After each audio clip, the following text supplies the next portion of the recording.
Yes, good afternoon, good morning, good evening. Welcome back to Football Heritage TV. Wherever you are in the world, welcome. Tottenham Hotspur, the summer has begun. Danso is through the door. Tell is through the door. Thomas Frank, his coaching staff are through the door. What happens now? This is the main part of the year, isn't it? Everything we do in a season all depends on what we do right now in this 2 to 3 months. 77 days to be exact. 77 days. This is the call-in show. This is where everybody gets their opportunity to ring in. It'd be really good to get some different people as well. I'm not saying the usual people can't call in, but it'd be really good to get some different people call in. I get a lot of people that say, when's the call-in show? I'm going to come on and talk to you. I'm going to come on and tell you all about this, why you're wrong. And then they never, ever call in. As the title says, let's be having ya in Delia style. If you know, you know. But it's all happening at Spurs at the moment. The transfer window is open from today. I expect it to be a very, very busy summer for every club. But we care about the summer at Tottenham Hotspur. It's going to be busy. There's going to be a number of outs. There's going to be a number of ins. And we're going to see a whole new style of football implemented by Thomas Frank. I did a short just now where I said everyone needs to get on board. Everyone needs to get behind this guy. I'm seeing far too much hate for a manager that is a very well-respected coach and manager in world football. I'll be honest, I think it's quite childish. I don't understand what these fans are expecting. I don't understand why the hate. If they're associating the hate because they loved Ange, I think the two are different subjects. But we've got to move away from that. We've got to move away from that. But this is the show where everyone gets their chance to come on. Maybe you agree with me. Maybe you disagree with me on something. Maybe you want to have a go at the club. Maybe you want to praise the club. Maybe you want to call out fans. Maybe you want to praise the fans. Whatever it is, this is the show. This is where I always get YouTubers that, I'll debate Savva. I'll talk to Savva. I put these shows out and they're nowhere to be seen. Same with a lot of the viewers. So we'll see what happens throughout the show. I'll put the link in. Please note, ideally, I want to keep it to Spurs. I say this at the beginning of every show, and then I get people who ring in who are Arsenal fans, and they want to talk to me about Arsenal, and I'm like, I don't know what you want me to say, really. So let's try and keep it to Spurs if we can, and have something to say. Too many people come on and sit there and they make me ask questions. If you've got nothing to say, please don't come on. It is really hard work when people just give me 1 to 2 word answers. Yeah, so please, please, please have something to say. I'll put the link in the chat in the next few minutes. But again, today I'm seeing a lot of reports that are talking about Semenyo now being the front runner to come to Spurs. Maybe Eze is too expensive. Maybe he wants money up front for Eze. Maybe Mbeumo's going to pick Man United. Maybe Semenyo is the more realistic option, even though we were told that Bournemouth will want 70 million for him. So again, this comes down to scouting, doesn't it? I think Spurs have scouted badly. And I think that's why we pay big for players that aren't that great. We paid big for Brennan Johnson. We paid big for Solanke, big for Richarlison. We keep paying big for people, but not really seeing anything. Now we've gone semi-big, I suppose, for Matisse Tell. My question is always the same. What's the latest? Yeah, listen, I love Caesar, but when he comes on, I don't know what he's talking to me about. The Belgian league, I don't know what he wants me to say about it, if we're going to be brutally honest. Kip said, Spurs fans, it's done. Frank is our new manager. With the right support, we can have a good season. So let's give the geezer a chance. Absolutely. I don't know why. I don't know why everyone is so... not everyone. I use absolutes and I shouldn't. I don't know why so many are against Thomas Frank. He's such a good coach. He does such good things. We should be celebrating this. Instead, is, well, what's he won? It's such a lazy, nonsensical argument. Like, imagine we could only hire managers that have won things before. You'd be running out. You'd be running out. Let me put the link into the chat. Big up to each and every one of you. It's slow in here today. It's slow in here. Sometimes it's busy. Sometimes it's not. There is the link. I'm putting it in there now. The StreamYard link. I'm going to pin it. If you have got something to say, if you want to come on and talk about anything, now is your chance. I've pinned that message as well. So the message is pinned at the top. Arsenal just the juicy Spurs. It's Savva. Does an Eze have a 60 million release clause? I'm sure if you have to pay the full amount up front, it is to release clause. Look, I don't know. There's a lot that goes round about Eze. I don't know why. I'll be honest. I really don't know why anyone would have a 60 million upfront release clause in their contract. It's almost like his agent would be cock blocking him from a transfer move, because not a lot of clubs have 60 million up front. Even if you look at the Man Cities, you look at the PSGs, these guys don't often just whack down 60 million pounds. So I'm really not sure what's going on there. I know that we'd love to get an Eze. By the way, if anyone does come into the back stream, if they don't have their camera on within 60 seconds, I will just remove them. So please make sure you do. But please, I will say this, please have something to say. The last few weeks, there's been a lot of people. I bring them on. They're not saying anything. This is not for me to ask you questions. This is for you to say, Savva, I want to talk about this, and then we talk about it, all right? Otherwise, I might as well just talk by myself. So as always, Ryan, always first up. Big up to you, my man. How are you? Yeah, not too bad. How was the barbecue and Mrs. birthday yesterday, just before we start? All very good, mate. Yeah, getting the colour, getting the burnt kind of red that goes brown afterwards. So, yeah, all good, my man. All good. Are you okay? Yeah, not too bad, man. Not too bad. Just been a bit of a stressful couple of days. But anyway, let's get on with it, shall we? As usual.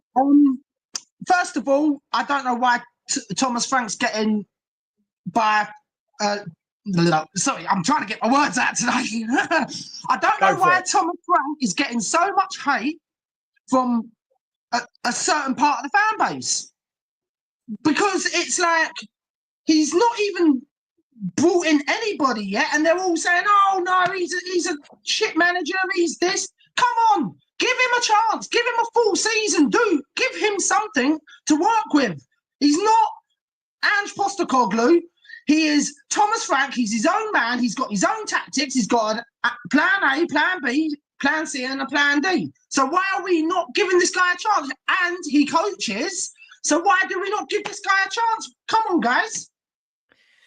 Yeah, I find it funny that a lot of the people as well just saying, oh, just get behind the team, get behind the team, get behind the team. And it feels like that only works one way now. It feels like that was only applicable for some of these people for Ange rather than Tottenham as a whole. Like, I don't support Angepostecoglou. I don't support Thomas Frank. I don't support Daniel Levy. I don't support Christian Romero, Van der Ven.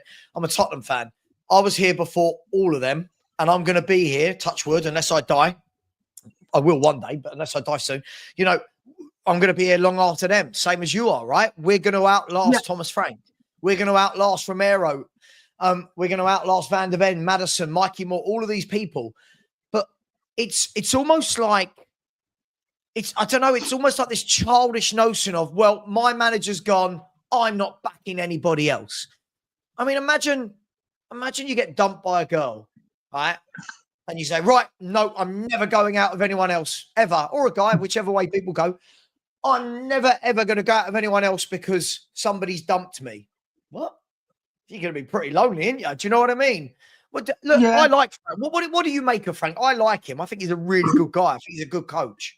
Yeah, look, right. I don't watch a lot of European football, so I don't, like I've said on Sean's channel before now, Sean Butler's, I can't really judge him any more than what he has at Brentford. So, but what I've seen from him at Brentford, it's exactly what everyone else is saying, that he's a good manager.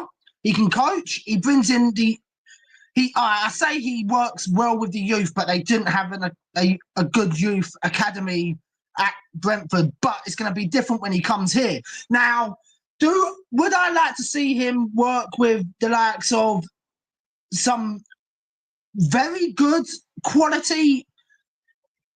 Not that's the wrong word I'm looking for. I'm looking at season pros. That's the one I'm looking for. Like, yeah. Would he be able to work with someone like an Eze or someone who he's not worked with before? Someone who's like a little bit not sure can he work in my system or not? Can he work with someone like that? I personally think with the style that he does, he'll make it work with anybody. Listen, if you're a coach, you're a coach. I don't listen, I don't think it's a case of, I can coach, but only X, Y, or Z.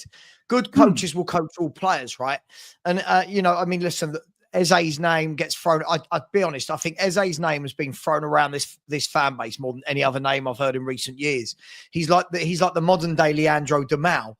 Or Saido Berahino, if you remember, we were after him for about 95 transfer windows in a row. But listen, I think that what we've got here, we've got a manager that can go, all right, I'm going to play wing backs. All right, I'm going to play a back four. I'm going to go 2 up front today, 1 up front today. Managers like that, coaches like that, they have different players for different systems. They can coach, hey, when we play this way, you do this. When we play this way, you do that. But it's this notion. I feel it's a really lazy notion. I hate lazy football analysis. It's my big bugbear, right? And the biggest bugbear I have is, but what's he won? Cool. So if I'd said last season Spurs are going to sign Eze, would every Spurs fan have said yes? That's a good question because it depends on who you ask. But most would say yes, right? Yeah. If I said Mbuemo, most would say yes, right? Yeah. Eze's just won his first ever trophy in May. Are we saying that pre-May, we don't want Eze because he's not a winner, but post-May, we want Eze, he's a winner? Does that one game in the cup final against Man City make him a winner as opposed to before where he's not good enough for Tottenham? Because that's what we're doing with Thomas Frank. He's not won a trophy. He's not good enough. Do you know what? It's weird, right? Because when Eze was starting to become up there somewhere, I'm not saying putting him on any pedestal or anything, but when he was getting up to the level where he is now, right? I wanted him then. It's weird. That's my point. Yeah, but then it's the same, right, Sav, right? Saying this about Frank. But then I just saw on the chat just a minute ago, right, that someone saying that he's a yes man. But aren't all managers a yes man nowadays, though?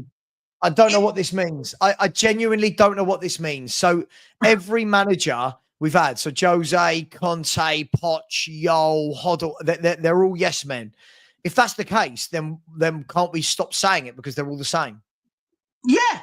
So literally, what is a yes man? Can you tell us, Harvey, what a yes man actually is? Because if you're putting every single manager that we've had over the last since the Poch era, at least, okay, let's go as far as the Poch era. If you're saying that if every manager is a yes man, right, then from the Poch era to where we are now, I don't see how that works out because Conte certainly wasn't a yes man. He wanted better for this club. Let me ask you this. Mourinho wanted better for this club. If anybody is listen, by this metric, and I don't assign to this, but by their metric, you have yes men and no men, right? Surely they're the two options. You've got yes men and no men. Yeah. Why would a no man get the job? Which, by that, this is the thing. I always think when you're debating people's football, break down their argument rather than your own. So you've got people who are going to interview with Daniel Levy and going, no, Mr. Levy, I don't accept this, and that. All right, cool. See you later. You're not getting the job.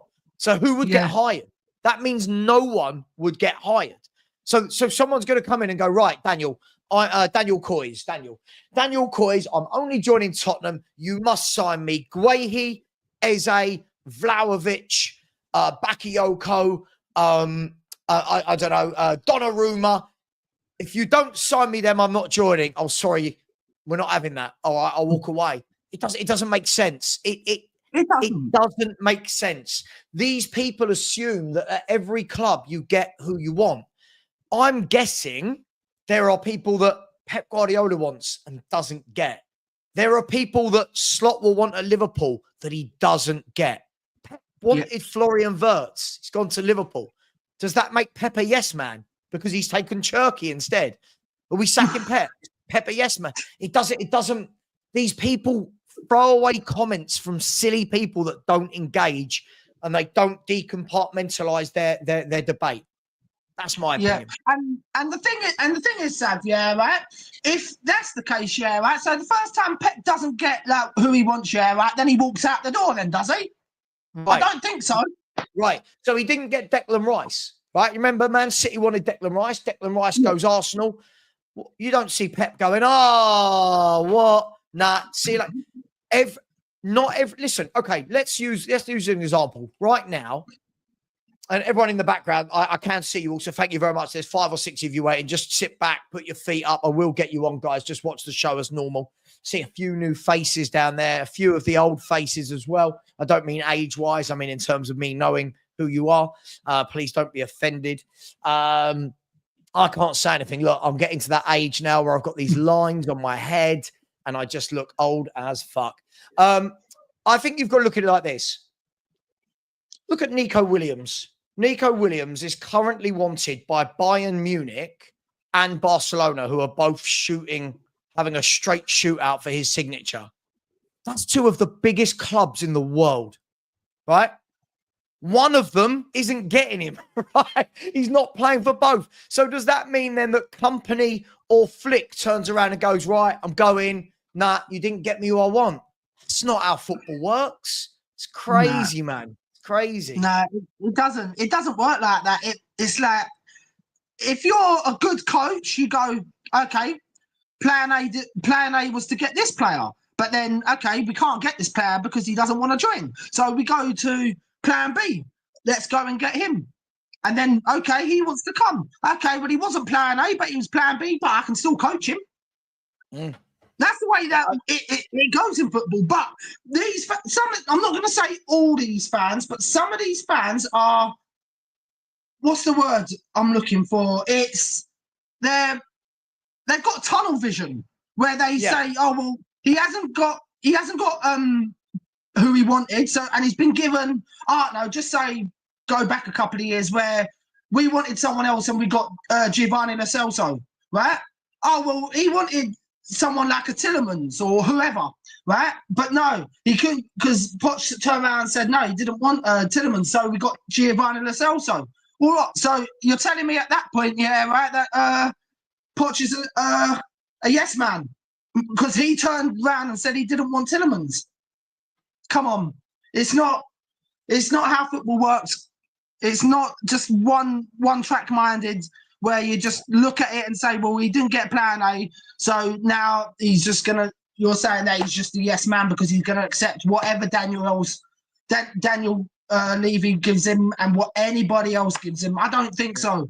It's not just because he's not a yes man. He's a manager and a coach. Come on, guys, let's back Thomas Frank. That's what I've got to say. Look, I will need to get someone else on, Ryan. I've got 6, 7 people building up in the background. But listen, I fully agree with you. Don't worry. Once you leave, I'm going to break down Harvey's arguments because this guy, again, he won't come on. This is what I love. I'd love to debate someone like Harvey who has throwaway comments. I'd break down his argument in 30 seconds. That's what I do. Yeah. Big up to you, Ryan. I really appreciate all your support on the channel, mate. And remember, get outside, take those walks, get some fresh air. Football isn't everything, all right? Yeah, and just quickly, Sav, can you break down everything from Harvey just for me as well, just so that we're both kind of breaking it down, yeah? Mate, I'm going to break it down right now. Don't worry about it. Listen, I'm about to go. All right, mate, cool. You take care. No, don't do that, bro. So Harvey, so this is what I love. Harvey has said Frank is a yes man. Conte wasn't. Jose isn't. Just your opinion. Let's break down just your opinion. Antonio Conte signed Richarlison. I have no doubt in my mind this man would not want Richarlison. Yeah?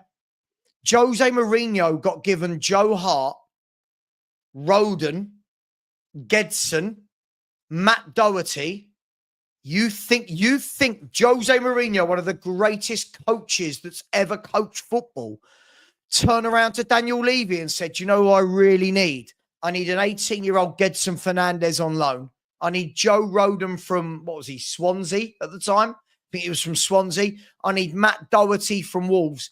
Come on, guys. Come on. Like, this is absolutely ridiculous. Antonio Conte is an ES man.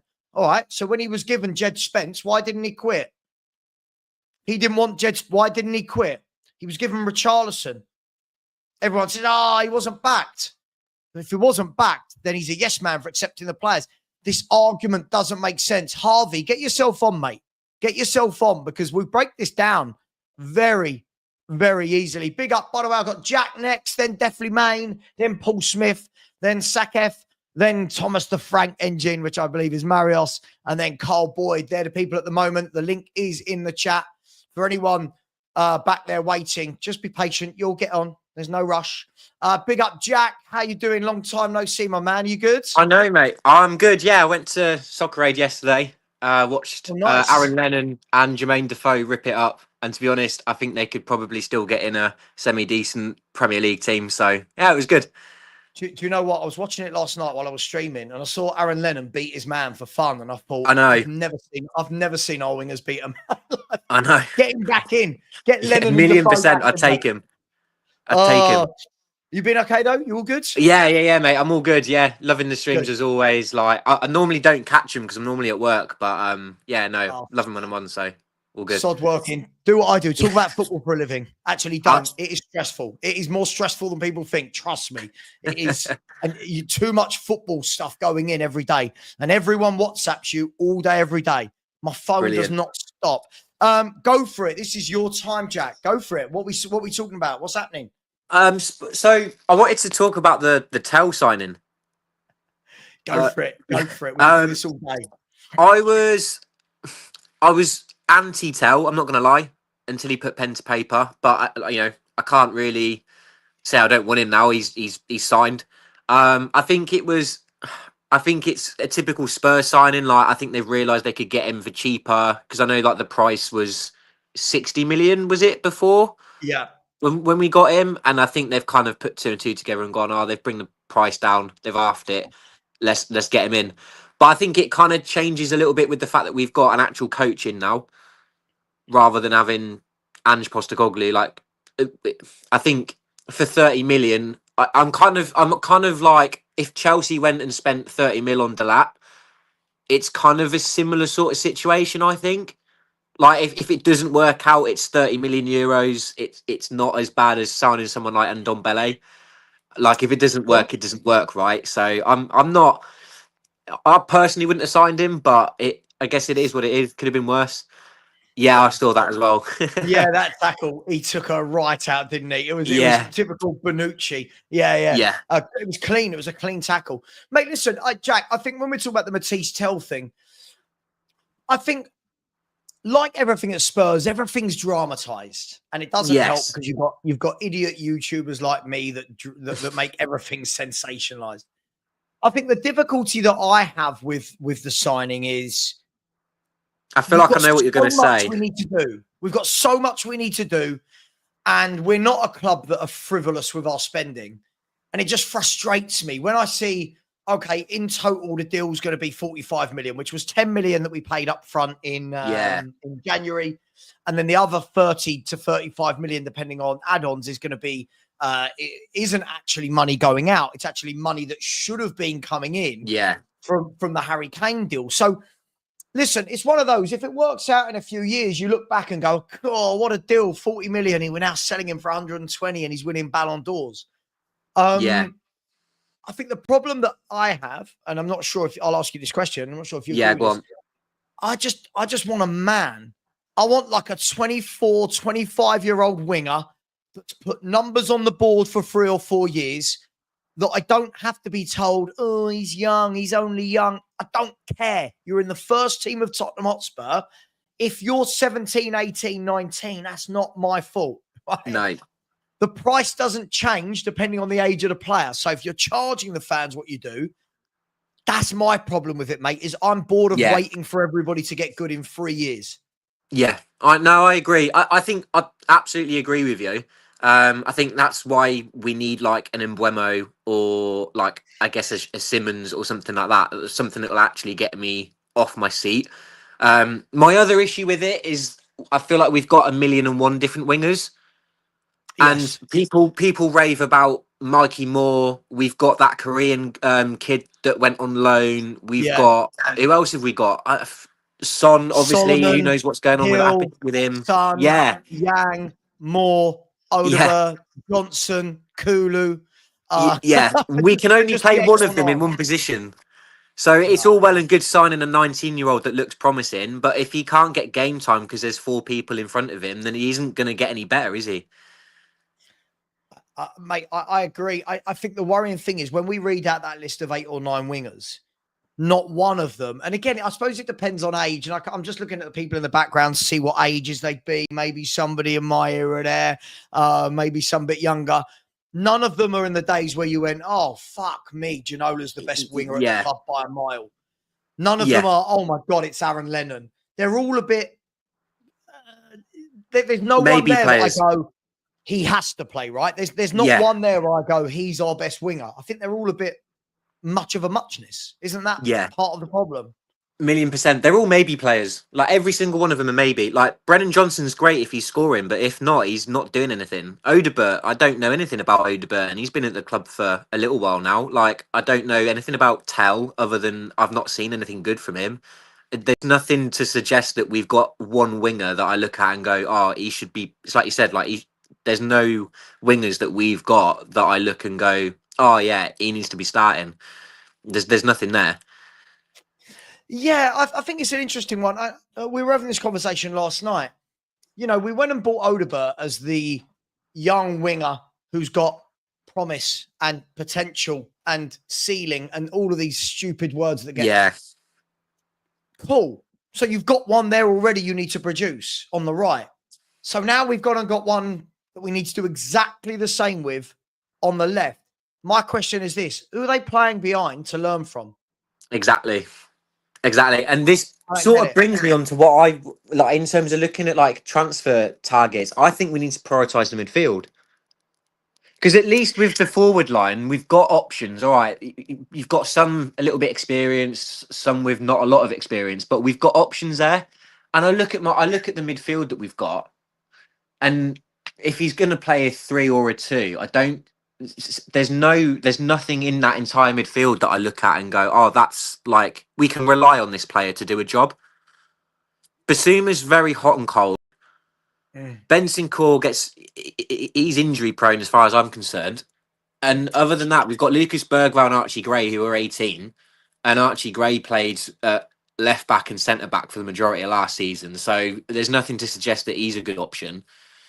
Sarr is, I don't know what Sarr is, if I'm honest. I think he runs a lot. But yeah, I think I can run a lot. Like there's no midfield there that suggests that we're in good hands. I think we're going to see this season. What does Frank want from his central midfielders? I agree with you. For me, again, I think the midfielders, if we're going to look at the senior pros in terms of Basuma and Bentancur, and then you've got Sarr, who he's not a senior pro, but he's been around for a number of years now. And then you've got the 2 youngsters in Gray and Bergvall.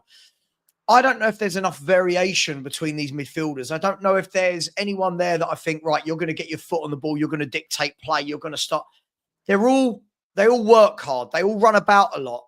Yeah. I don't know if anyone there has got that X factor where you go, cool. Now, I know people are trying to put Bergvall in that bracket. I think he's a good young player. He looks like he's got promise. I feel like another one that doesn't have a set position right now. Definitely under Ange, didn't have a position. Gray. Everyone knows my feelings on Gray. I don't quite think he's good enough. even for the England under 21s, can't get a game in midfield. He's playing at right back and left back. So you have to ask yourself the questions: is he the guy? I think you're right. I think we need a couple of midfielders in. I think we need a couple of top midfielders to run a game. I want to sign like a 31-year-old, 32-year-old who's been there and done it in multiple like he's been at the top for a lot of his career. Someone like if hypothetically we could sign someone like Luka Modric on loan for like a season. Like and then he walks in and you go, all right, Lucas Bergvall and Archie Gray and all the others, like look at who's just walked in. Like this is going to be the guy that you're going to follow. And it makes so much sense. Maybe not that player, but like a Locatelli or like a Douglas Luiz, someone like that. Doesn't have to be a sexy name, but someone that I look at and go like, if I played alongside you, I'd trust you to almost like command. Both of those. I would go to Juventus and try and get either one of them. I don't mind which one. Very different footballers, but. Look, I think, last season we were talking about Locatelli and we had Spurs fans going, nah, he wouldn't do well in the league. And I'm like, have you seen our midfield? Locatelli Conor Gallagher as well. Another one, I'd be trying to get him back from Atletico Madrid. But we seem to have this thing where, I don't know, we seem to look down at a lot of players who have done better than what Spurs have done, if that makes sense. We seem to look down at players. Oh, Gallagher. Oh, Locatelli. Oh, Douglas Luiz. What do you mean? We're playing Papa Sarr in midfield. Yeah. We've got, do you know what I mean? We've got Bentancur, who sometimes good, sometimes not. But, mate, I agree with you. I think there's plenty of players across the world. Someone like a Nana, right? I know not now, but last year when Villa got him, he's a man.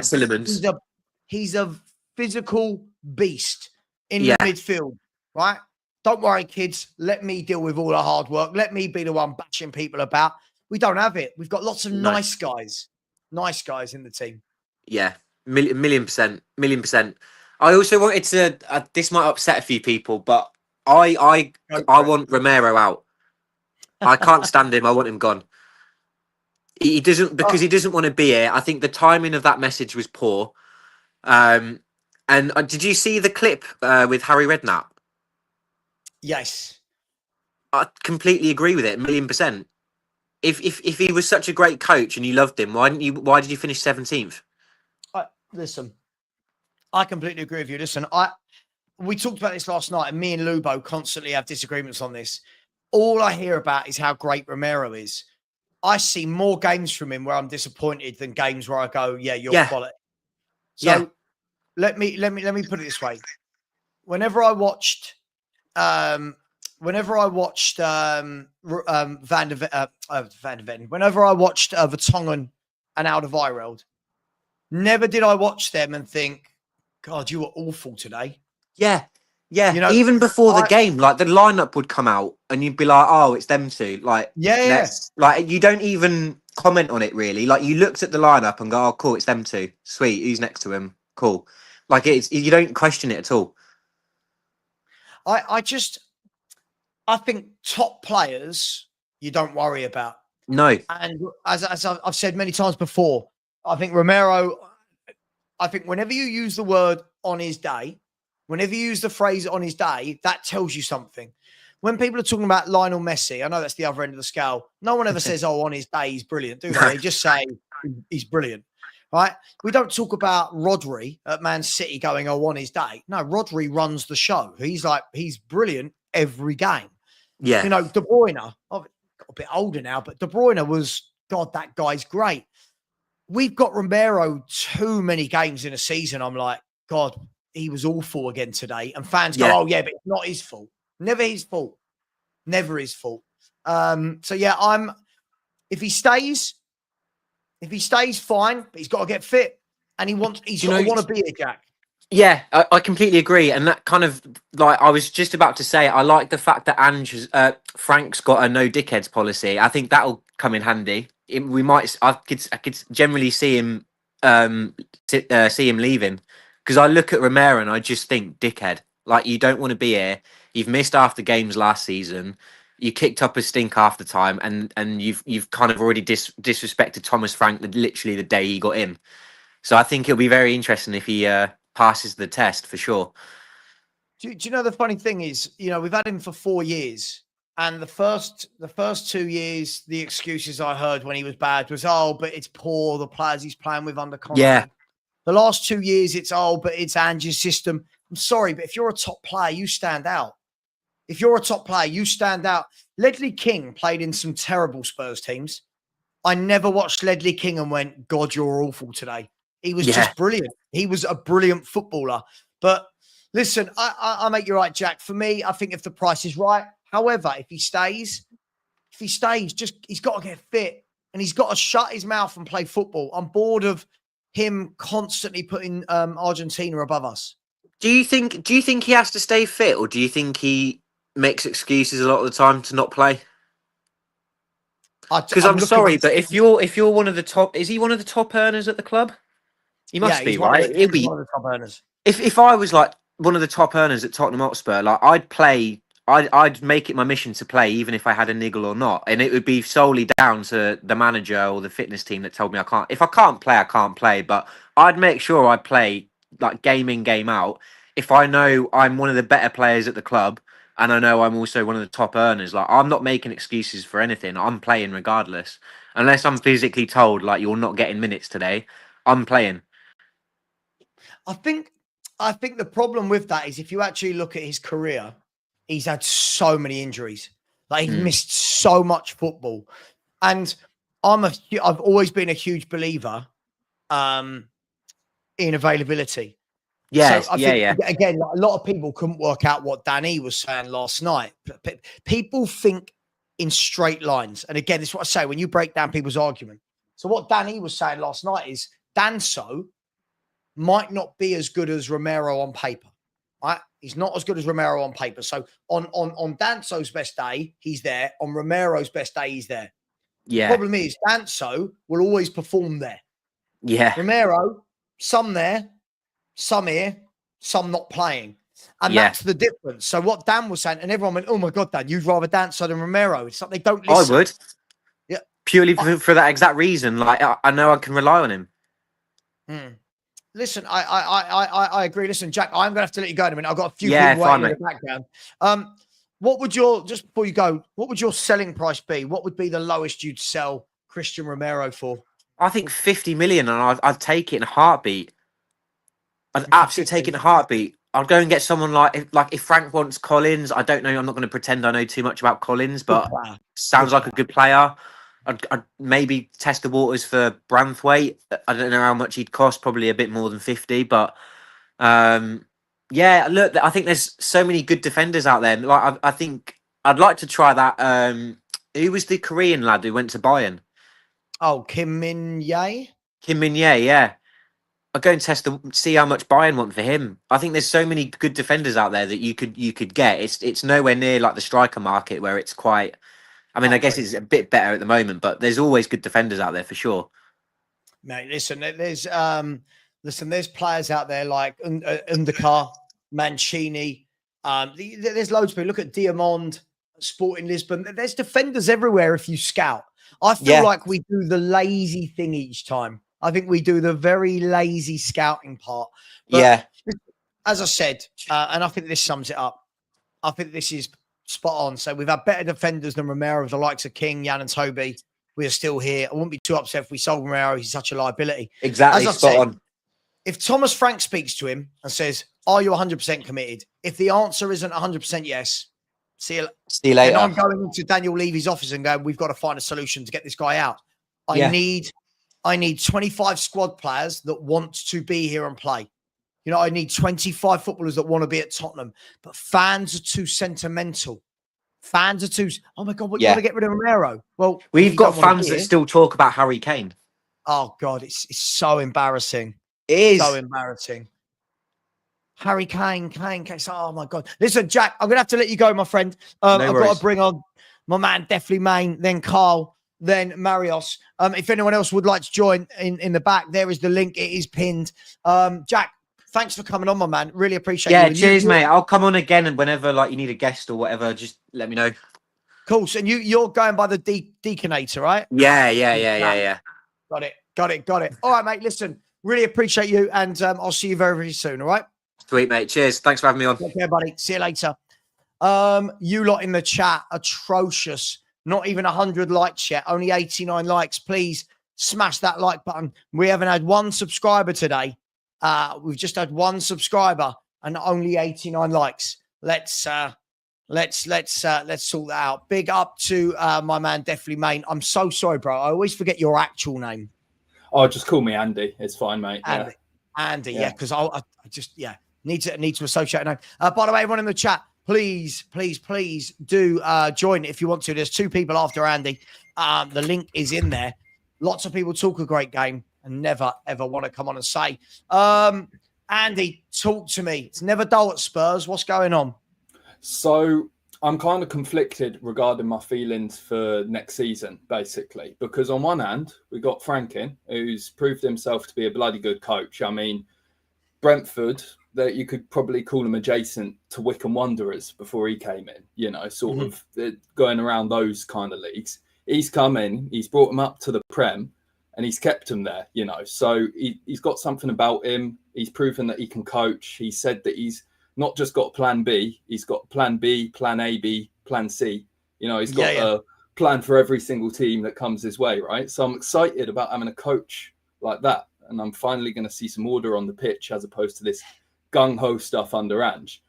So I'm a little bit concerned about it just being the same rinse and repeat that we see at the end of every manager we bring in, no matter who they are, you know, because Mr. Levy is the guy running our club. I don't want to sort of talk negatively about the club and that stuff too much.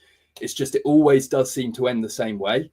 And there's just that little feeling in my back of my mind saying it is going to end the same way. And once again, I don't want to talk negatively of our own players too much. But Matty's Tell joining kind of makes that voice in the back of my mind a little bit louder, because it's all right. We've got in another youngster on loan, another guy that we brought in on loan last season who didn't really do too much to impress, similar to Werner beforehand. And I'm wondering, is that a yardstick for sort of how this summer's going to go? Is Frank going to actually get these players he needs? Because God knows we need some senior players in this squad. You know what I'm saying? Listen, that little voice in the back of your mind only gets louder and louder as the years go by as well. And I get it. It's like that saying, once bitten, twice as shy. Yeah. And I remember at the beginning of last season, I think the first signing we made was Timo Werner back on loan, right, for a year. And we all sat there and went, "Oh my God, is this a sign of things to come?" And people assured us, like, no, we're going to go big and blah, blah, blah. We're going to back Ange, and we finished 5th. And then we didn't. So it's human nature, especially as a Spurs fan, to think it's going to be the same. Then when we see Tell come in, there are those that really rate him, and they've got nothing to back that up, by the way. I get it. People are allowed to rate who they want, but they've got no actual data to back it up. But I get it, right? We've tidied up last year's business from the loans. That's what we've done. So the way I'm looking at this, Andy, is, right, from this morning, right, that's done. We tidied up all our loan business. Right, transfer window starts now. It's now down to Daniel Levy and Paratici, whoever's in charge at this football club these days, to start putting some signings on the board, which make that little voice in your head just get a little bit quieter, That's what I'm hoping for, because I had another little voice in my head saying, hang on a minute, Levy, he sacked the guy that obviously had to be sacked. And he sort of basically made moves immediately to bring in the guy that's the first choice.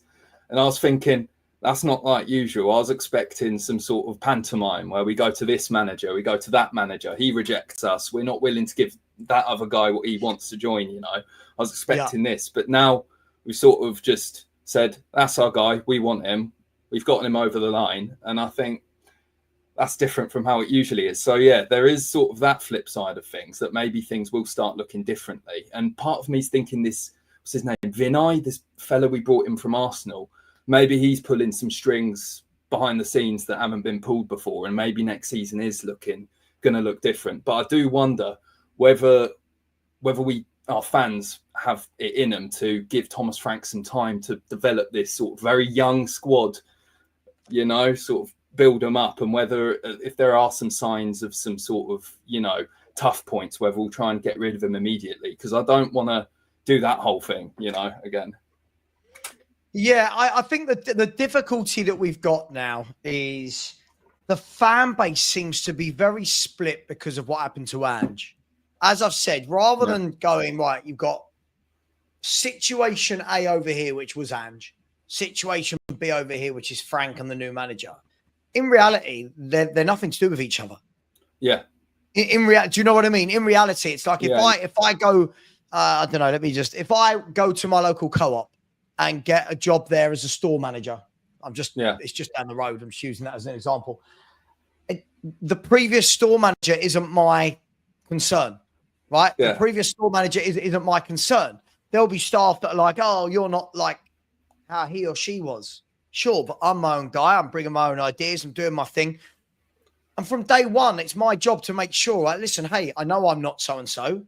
There's a reason that so-and-so's not here. There's a reason I'm here now. Right, what are we going to do? Are we going to jump on the same page, and are we going to try and make this work?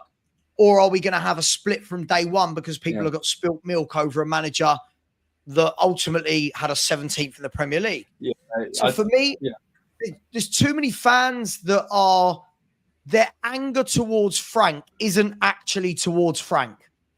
Yeah. I do have to say, I think it's a little bit silly with this sort of turning on Frank because you're unhappy with sort of sacking that. So I'll be real. I was sort of conflicted on the whole Ange thing. Sort of, I was thinking with my heart, I was thinking my head. My heart said, you know, maybe the guy who's just won us our first European trophy in 40 years, maybe he should be given a bit of time. But my head was thinking, come on, 22 league defeats, that's unacceptable. Yeah. And as soon as he is out the door, I was thinking with my head immediately. I was thinking, right decision, let's be fair. Sure. But with regard to Thomas Frank, I feel like I think people are asking themselves the wrong questions. They're saying, has he won a trophy? Ange got us the trophy. Do you think Thomas Frank's going to do that? I don't think we need to be sort of banging that trophy drum so much now, because that was, as a lot of people have been saying, the whole trophy thing was a real monkey on our back. It was every season. It's another trophyless year for Tottenham. Are they going to win a trophy this year? And we actually finally did. We did actually win this trophy. We've ended the drought. So my line of thinking is less, is he going to bring in a trophy? And is he the guy to develop, coach and build up this squad into being a team that not only wins trophies sort of once every decade, but we actually consistently challenge every season? You know, we're in the top 1 to 6 in the league. We're sort of getting deep into the cups every single season. I think that's what we should be asking questions about now. Not so much, can this guy sort of just bring one trophy over the line? Because we've got that trophy now, you know? Yeah, I think that it's small thinking, Andy, if I'm brutally honest. You know, we want to have a pop at Levy for not thinking bigger, but we've got fans now that just say, oh, it don't matter if you finish 17th because you won a trophy. It's like, listen, each to their own. Andy, I can't tell in those people what to feel. I'm not going to tell you what to feel about football or anyone else. I'll debate you all day long on my reasoning for it. But for me, 17th was just absolutely not acceptable. You can't, like, I think the argument for a lot of people is it's building winning mentality. Well, it wasn't. It was actually a cup run that alongside it was building a losing mentality. What was happening is all the way through the club, everyone was accepting losing. We were making losing the norm, right? And what was happening is the manager was condoning the losses. The players were condoning the losses. And what happened with all the fan base? Everyone in the fan base started condoning the losses. Oh, this game didn't matter today. That game didn't matter. I heard that for about 25 games this season, that none of the games mattered. Sorry, this is their job. These people, we're paying them through shirts, sponsorship, whatever it may be, season tickets. They're being paid to play for Tottenham, and we're just going, don't worry about it. Don't worry, just keep losing. A lot of that mindset, it might have come from, there's always been this hypothetical, I've heard this question since us ages now, but it's basically been, would you take X place in the league table if it meant ending that trophy curse? And a lot of people at the beginning of the season said, would you take 17th in a trophy? Myself included, I said yes at this crazy hypothetical thing because I'm just so bloody desperate for a trophy. I started supporting not thinking it would actually happen, right? Yeah. I started supporting us the year after we had won that League Cup, so I'd never seen a trophy, and I was just like, I'm desperate for a trophy. Hypothetical universe, yes, I take this. I accept that, just so I can see my team lift silverware. But then when it came down to it, when that was actually what I was seeing, I couldn't believe people trying to excuse these performances, excuse losses, saying that loss doesn't matter if we win the Europa. Of course it matters, bro. Yeah. We literally, we need to play 100% every game. It doesn't matter if we're trying to win the Europa League. We need to still try and win in the Prem. That's just how I see it. Look, I as I've said before, look, you know, it's almost got a bit cult-like, where it was like, doesn't matter that he lost, he won a trophy. It's like, okay, cool. But if we remove the emotion, and I know football's an emotional game, if I remove the emotion, do I look and say that trophy is going to propel us to being a good team? Well, it didn't, because what that trophy actually did was propel us to being 17th. So there was no correlate. Imagine if he had finished in the top 6, top 7 and won that trophy, we'd all be sitting here now going, kick on. Yeah, we would know not a single person want him gone. If he won a sixth with a trophy, no one's calling for his head. No one. But you can't lose 22 games out of 38. He's lost 34 out of 66. These numbers are just unheard of. These numbers are absolutely unheard of. So he had to go. I just wish fans now would at least I did a little short earlier on today, and I said, look, at least give him 3 to 6 months, and then if you don't like him, jump on his back. You know, not saying, but people have gone, nope, out. You know, whoa, they're blaming him for Matisse Tell, and he's a yes man. You're like, Jesus Christ, the guy's on holiday. He's not even had a day of work at Tottenham. I saw people writing him off before he had even stepped in through the door. I was seeing people saying, "Oh, he's a yes man. He's not going to be the guy to bring us success." I was like, "Hang on, he's not even signed the bloody paper yet. Just give it a second." It's a bit ridiculous. But with Ange, I just think it's even with these. Let's say there's some world where he sort of somehow finished 17th and he's won the trophy, and in some of these games we've seen him try to adapt, you know, after Brighton, after he's won the trophy, he tries to adapt to them. But it's like just so many times we see him adapt to an opposition like Man City away in the Prem or sort of Frankfurt away in the Europa, and we look slightly more solid. We don't look open. We don't look like we're going to concede basically a stupid goal every time the opposition come forward. He's seen that, and then the league, he's just reverted back to this sort of playing 2 defenders stuck at the halfway line. And a lot of people said, "Oh, maybe now he's seen what adapting can bring, he'll change and we should keep him." But then I just think, well, we saw what adapting could bring back in October, so there's no sign it would change if we were keeping him, and we couldn't take that risk. This was the key thing for me. If throughout the season we'd seen, right, that he realised that his tactics didn't work in the Premier League and he'd mixed it up and stuck with it, you could say he's learning. But he didn't. And unfortunately, it looked like he only changed for the Europa League run-in. Yeah. And even then, I think it's quite a sad indictment that against, you know, the likes of Bodo Glimt, Frankfurt and Man United, we had to put 10 men behind the ball and defend because his style of play was so bad that everyone was going to beat us. And I think that's a sad indictment for me of where we were. But listen, I'm really pleased that we've got Frank in, and I just think we need to give him some time, you know. I think with Frank, I'll be honest, he wasn't my first choice. I purely, maybe I'll have some hindsight now and say maybe Frank was the right decision. But in my mind, I just thought for some reason that Xavi Hernandez would be the guy you bring in, sort of take these young cup winners onto that next level. But hey, he didn't join us. We got Frank here now. So I'm going to get behind him, and I'll give him all the time he needs to sort of sort out this team that hasn't been coached in 18 months, you know? Yeah, listen, I think what it needs is, I think it needs Spurs to have it doesn't have to be a breathtaking start to the season, but let's have a decent start to the season. I do think he's going to take time. I do. You know, we've got to remember these players haven't been coached for 2 years. They've had no style of play that works for 2 years. He's going to have to work bloody hard with them in pre-season. Again, are the fixtures? I mean, they come out on Wednesday. The fixture's going to be kind. You know, is he going to get Man City, Arsenal, Liverpool, Chelsea all in the first 4 games? Exactly. What are the expectations? You know, all of these different things. So look, I'm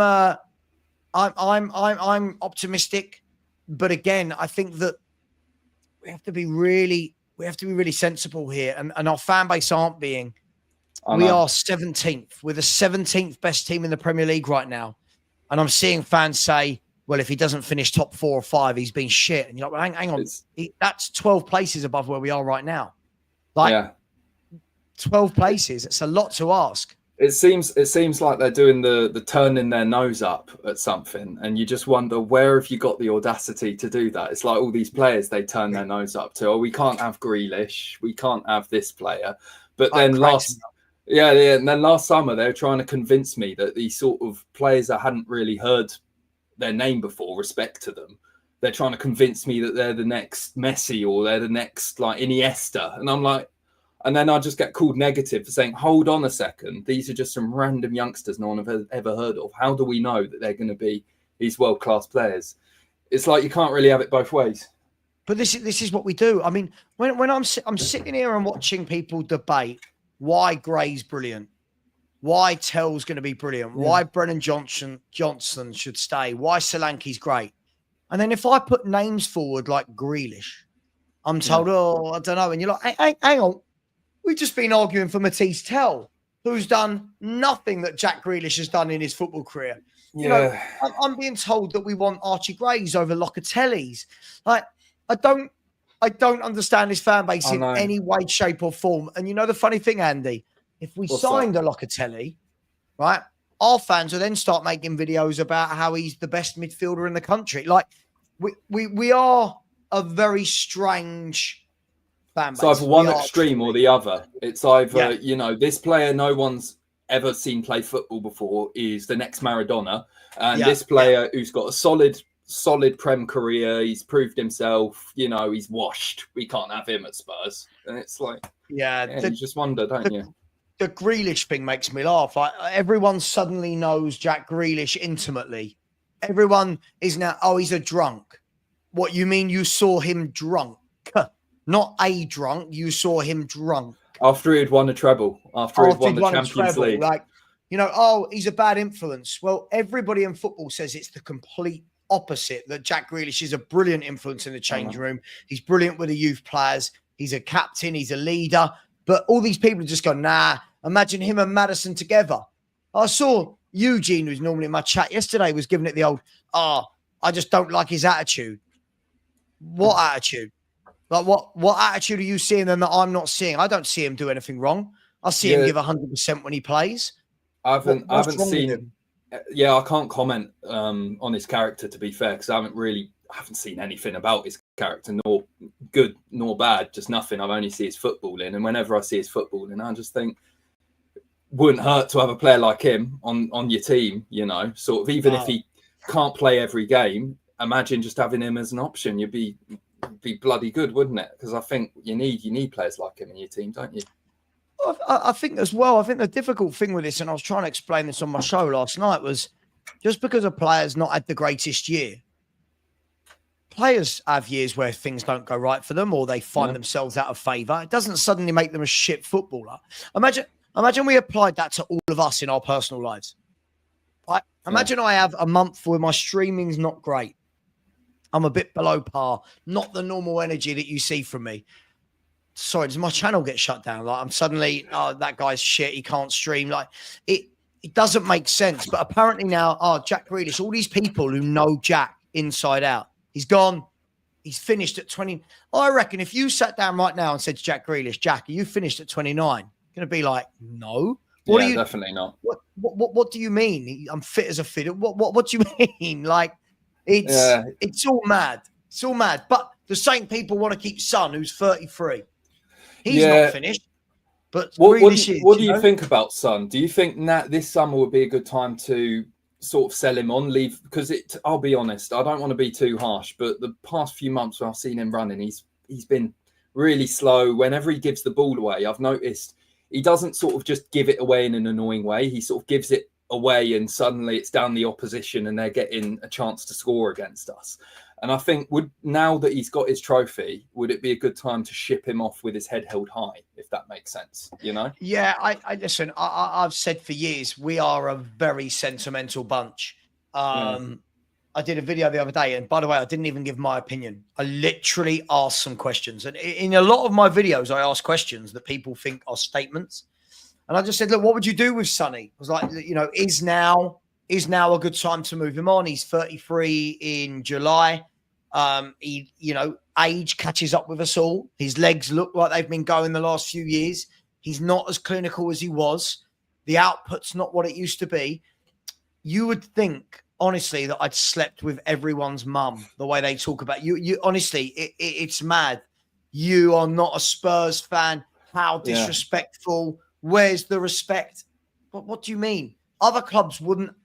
Liverpool, Newcastle, Villa, Arsenal, they'd move these players on. Spurs fans, I can't get rid of Son. Why? Why can't we get rid of Son?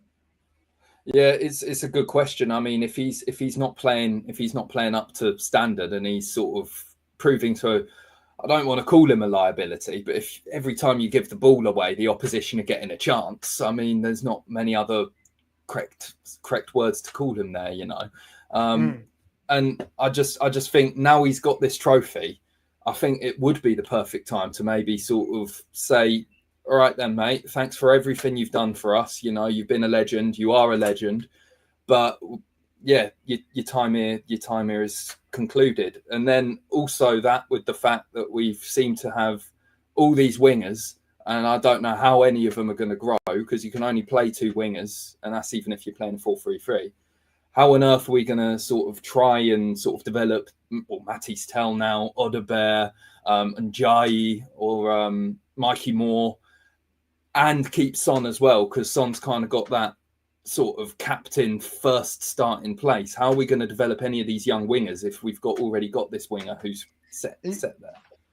I'll ask this question. Right now, does Son get into Liverpool's team? I wouldn't think so. Man City's? Man City's not off the top of my head. I can't think. Arsenal? I don't think he gets in any of these teams. Like any of these teams that are fighting it out, I don't think he gets in because he's gone. Listen, he might stay next year and score a few goals. Of that, I've got no doubt. But when you watch an Mbeumo now, when you watch a Semenyo, these guys are strong. They're powerful. Sonny, for me, is now a bit too lightweight. And he's lost that. He had that spark that made him special. He had the X factor, and it's gone. It's I'm not being rude, just gone. It's true. It's just like whenever you'd see Son get the ball, he'd do his trademark move where he'd cut inside, just take it past those two people, fast as lightning, top corner. And I think I didn't see him even try to do that until we got to like the latter stages of this season. You know, I think the only team I ended up seeing him do that against or try to do that was Villa away this season, you know. And I've been thinking, I've actually forgotten what it's like to watch wingers at Tottenham who, that's the thing, sort of the only part of me that would say that he is still our best forward attacker is I can't think of anyone else who goes and stands out and impresses me. Maybe Brennan Johnson. The problem is he scores loads of goals. I don't know. We've got to separate those two emotions. This is the thing. Unfortunately, people like Ronnie always do this. They're not separating the two things. Right? Just because we bought poorly elsewhere in the forward line doesn't mean you keep a 33-year-old that's going that way in his career. Right? It shouldn't be Sonny or so-and-so. What we should be doing now is going, all right, Sonny's going to go. Brian Hill's going to go. Richarlison's going to go. Right, and we're going to go and bring in Mbeumo and Eze. That's what it should be. That's what a top club should be doing. But we're so sentimental. All I know is when I watch Son now, I watch him and it's like, I'll put it this way. If we had signed Son last summer and you're watching these performances, we'd all be going, how on earth have we signed this player? Yeah, and it's such a shame. He's been brilliant for years. He's been brilliant. That's the thing. It makes me feel bad as well, because I'll be honest, I get a bit heated when I'm watching football, and I'll get annoyed, and I feel so bad because it's like Sonny's a legend of the club, you know. So I feel like almost it'd be better now to let him die a hero that's just lifted us a cup than sort of to play him next season, and then if he is just continuing the majority of last season's performances, have it be abysmal. Imagine he performs like that for however many months the season is. Yeah. And then we win nothing and we don't have anything to send him off on. You know, I think better to send him off after a trophy parade than after a sort of season like where we just don't really do much, you know? I think, look, the last thing I'm saying is I do need to get Marios on, who's waiting patiently in the background. By the way, guys and girls, after that, I haven't got anybody lining up. Here's the link. The StreamYard link is in the chat. It's pinned. Come on, people. Let's be having some of you. Otherwise, it's going to be a short show. But I think what people have got to realize as well, right, is to buy new players, you need money. Yeah. And all those people saying they wouldn't sell Son, cool. So what? That bloody fly, that one fly I cannot get rid of for about 3 weeks. There was a fly in my gaff earlier, like just a few seconds ago. I wonder if it's the same one. Just can't get rid of it. The football economics, the basics, you know, you sell to buy. You need to bring money in. If we keep Sonny this season, next year he goes on a free. All those same people who wanted to keep Son will be going, oh my God, Levy's not replaced Son. Well, yeah, we haven't got any money. Like, you don't want to sell the players. You don't want to bring money into the club, but then you want money to be spent. And I'm not an accountant. I don't work in finance, but it's pretty basic stuff, isn't it? Yeah, you have to sell some things before you can buy some things. That's just how a lot of these finances work. I think, yeah, you don't need an accounting degree to sort of make that sort of calculation. Yeah. Yeah, no, absolutely. So listen, I will let you go, Andy. Listen, I really enjoyed the chat. You're always welcome on, my man. Yeah, thank you very much. And and I'll see you again very, very soon. Yeah, see you in a bit, Sav. Big up everyone in the chat. Thanks for letting me on, bud. See you in a bit. Always, man. Always. Thank you very much. Appreciate you. I'm going to bring Marios on. Guys, girls, it's been very quiet today. Not many people wanting to jump on. Normally everyone gives it the big one. Got so much to say, Sav. I'm going to bury you in a debate. Don't see it. Sonny is still the top player. I love that. That's my opinion. You can say that's your opinion, but the performances on the pitch aren't matching your opinion. This is the problem. When people say it's my opinion, cool, back it up. What are we backing it up with? When I've watched him this year, I think he looks really average.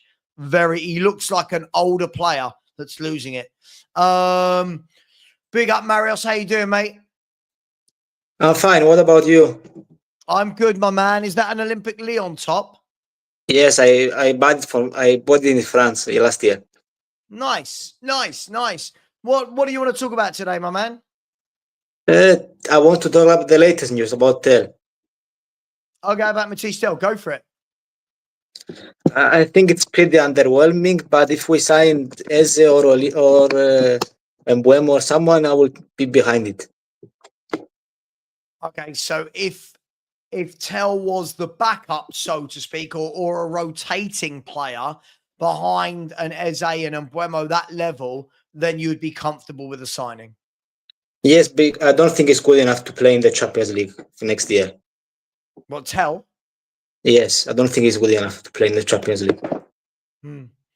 Yeah, look, I feel like you're absolutely spot on. For me, I think there's a lot better wingers out there than Tel. It feels very late. I've said this. I think it feels very lazy. I think if you want to go and buy 19-year-old wide men, I think the fact that we've just gone and got Tel shows that we haven't really scouted. I think there's so many better footballers out there than Tel. However, it could come good. But the problem is, Marios, is we do this about every player. I'm assured that every young player is going to be brilliant that we sign. And not many of them actually turn out to be. Every young player we get, we make videos about him, but they're not that great after. Yeah, listen, I think it's a lot of hope more than anything. I think it's a lot of hope, isn't it, that we want every player that they want every player to be better than they are. You know, all the people that have been arguing for Tell, I haven't really got a football argument for him. It's more about, oh, he works hard. Well, okay, cool. But if I want someone that works hard, I could find you a 5 million winger from France that works hard, or a 10 million winger from Holland that works hard. So for me, it is underwhelming. It is underwhelming, but maybe, just maybe, he does turn out to be a top footballer in a few years and we can look back and say, okay, it worked. It's a gamble for me. It's 50-50. Sure.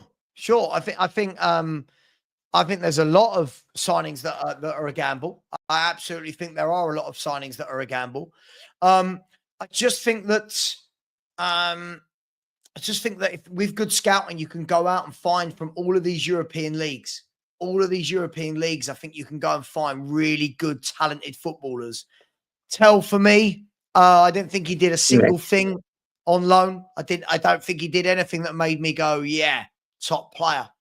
But doesn't mean I'm right. We'll see. I wanted this winger from PSV. Bakayoko was his name, I think. Bakayoko. Yes. Yeah, listen, yeah, lots of people talking about Bakayoko the last few years. We know Thomas Frank tried to sign him at Brentford. Again, when I've watched Bakayoko, a bit hit and miss, but there are games where I watch and go, yeah, you can play. I've never watched Tell and gone, oh, good play. Never really. He seems like a nearly man to me, but he's still young. He's still young, right? Yes, he's young, but he needs to up his game a lot. Yeah, sure. I mean, that's Thomas Frank's jobs now, right? Let's see how good he is, because the problem is you can only coach players who want to be coached. You can only coach players. Every player is going to have a limit to how good they can be. Lots of people telling me this guy's going to be great. We'll see.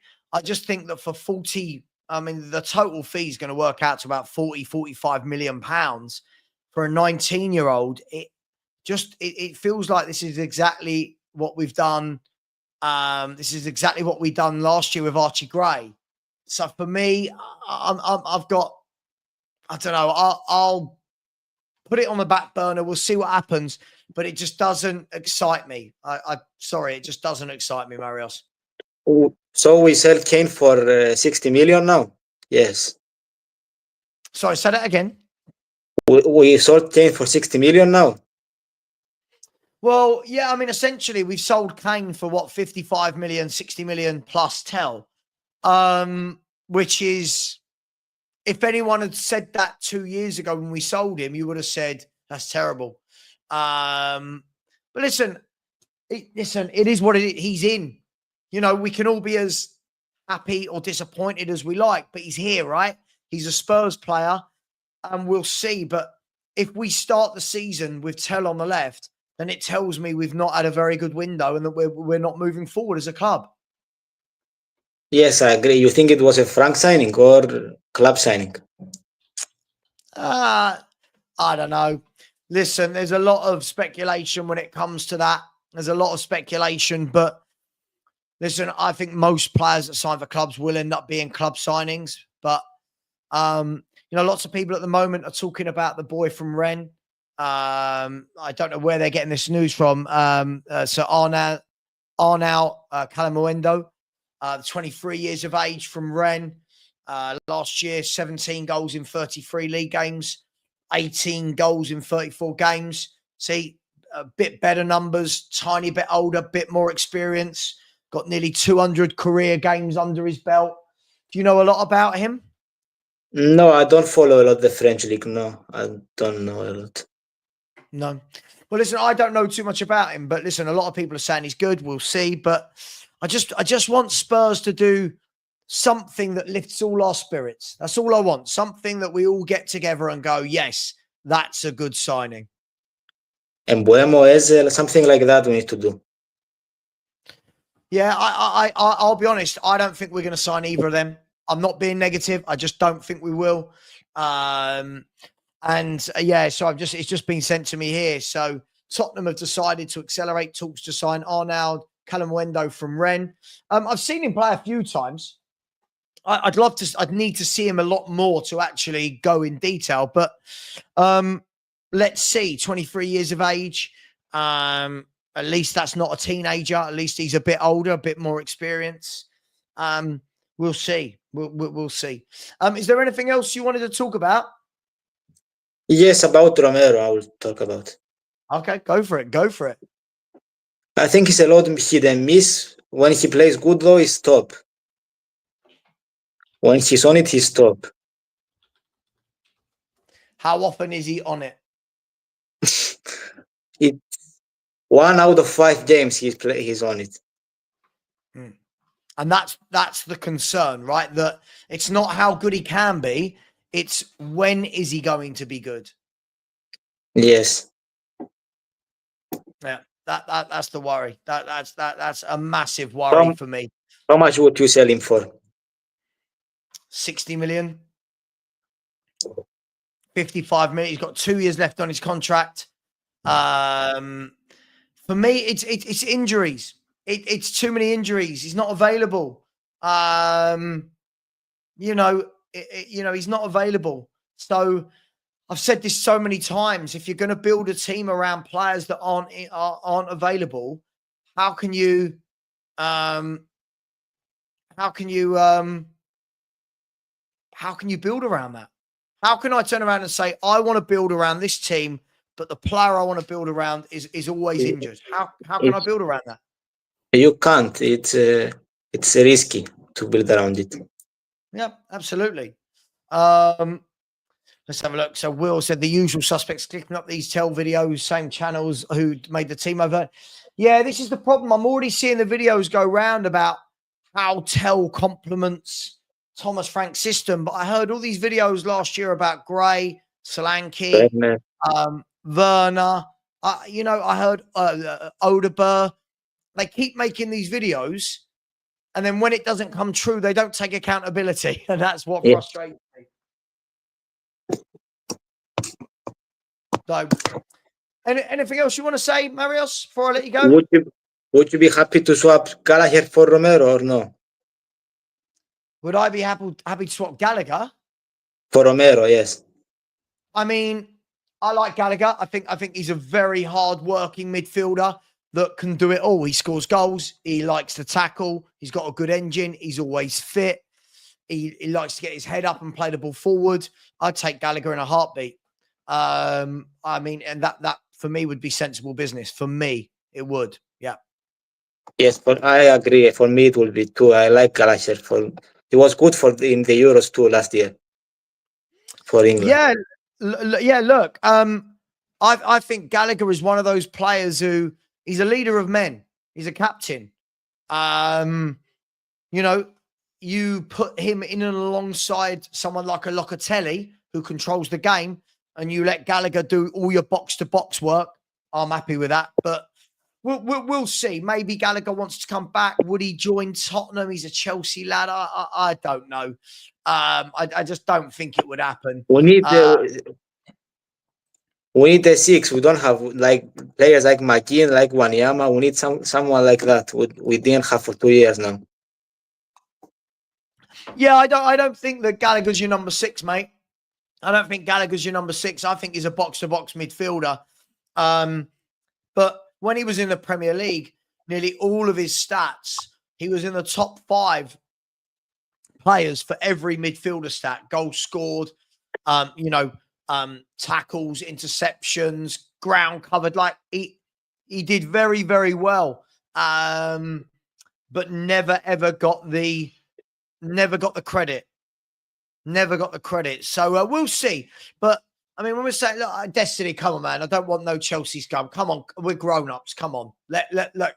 If Gallagher was going to come here, I think we'd take him all day. I don't do this whole, they're Arsenal, they're Chelsea. I want good players. I don't care where they've played. I want good footballers at my club. That's all I know. Yes, I agree. I don't care if he played for Arsenal or Chelsea before. It's irrelevant. Absolutely. By the way, people talking about a fee. What's been sent to me is this. Been sent that Tottenham have decided to accelerate talks to sign Arnau Colamundo from Rennes, and that's apparently a very good source in Tanziloik. I don't know how that's said. We'll see. Again, we're going to be linked with a lot of people. Listen, once we finished here, I'm going to go and watch and try and see some videos and stuff about him. You watching the game tonight? Chelsea vs LAFC. I'm doing a watch along live on the channel for Chelsea versus Los Angeles. So everybody at 7:45, Chelsea versus Los Angeles FC. Be good to watch a game of football. And obviously Hugo Lloris is the goalkeeper for Los Angeles FC. Yeah, Destiny. Listen, it's not about. Sorry, not this one. It's not about hating Chelsea, but imagine we said this. I don't want anyone that's played for West Ham, anyone that's played for Chelsea, anyone that's played for Arsenal, anyone that's played for this club or that club. Or I think you've got to be a bit more mature about it than that, my man. I really don't think it matters. Right now, if someone offered you Enzo Fernandez from Chelsea, yeah, I'm taking Enzo Fernandez from Chelsea. I don't care that he's played for Chelsea. That's just me. Anything else, Marios? No, that's it. No? Okay, my man. Well, listen, thank you for calling in. Really appreciate that. And I'm sure I'll see you again on one of the next shows. Yes, 100%. Okay, my man. Listen, you take Thank care you. and I'll see you very soon. Bye. By the way, this report is starting to do the rounds now, which is Arnau Colamundo. Seen him play a few times. I'd like to go and watch him properly before I give an analysis. I remember thinking he was quite good, but I mean, that was a while back. So we will see actually how good he is. Anyone in the chat has seen him? Anyone who know how good he is? Yeah, and I think it will, but it shouldn't need for Thomas Frank to be back off holiday. If we're brutally honest, he's got a mobile phone. Rumours that Liverpool are likely to come in for Romero. I mean, listen, we're in silly season, aren't we? There's going to be rumours galore. There's going to be rumours galore. Chelsea have made a verbal inquiry to Lyon for Malik Fofana, the 20-year-old winger, among multiple options, considering amid the Jadon Sancho exit. Nothing advanced for the Belgium international, but discussions continue. So Chelsea look like they're going to be dipping massively into the market. If anyone doesn't want to come on, then we can end the show there. If nobody wants to come on, very quiet today. Very small numbers, very quiet in the chat. So I will probably end it there. But big up to Rhythm Killer, who has become a YouTube member. Big up to Rhythm Killer. They're very generous of you to become a member. Look out for the members only shows. Oh, I like this. Oh, somebody's joined in the back stream. And you know what they're called? Big up Rhythm Killer, by the way. Big up. Really appreciate you. Somebody's joined in the back stream. I love this. Called Savva is Evil. I'll show you. I'll show you. This is funny. These people make me laugh. Too scared to put their camera on and actually come on. But Savva is Evil. Here we go. Here we go. Let me show you this. Just so you know when people think I'm making stuff up. There we go. Look. Savva is Evil. Savva is Evil. I'll tell you what. Put your camera on. Join in. Join in. Come on. It says device not connected. Come on.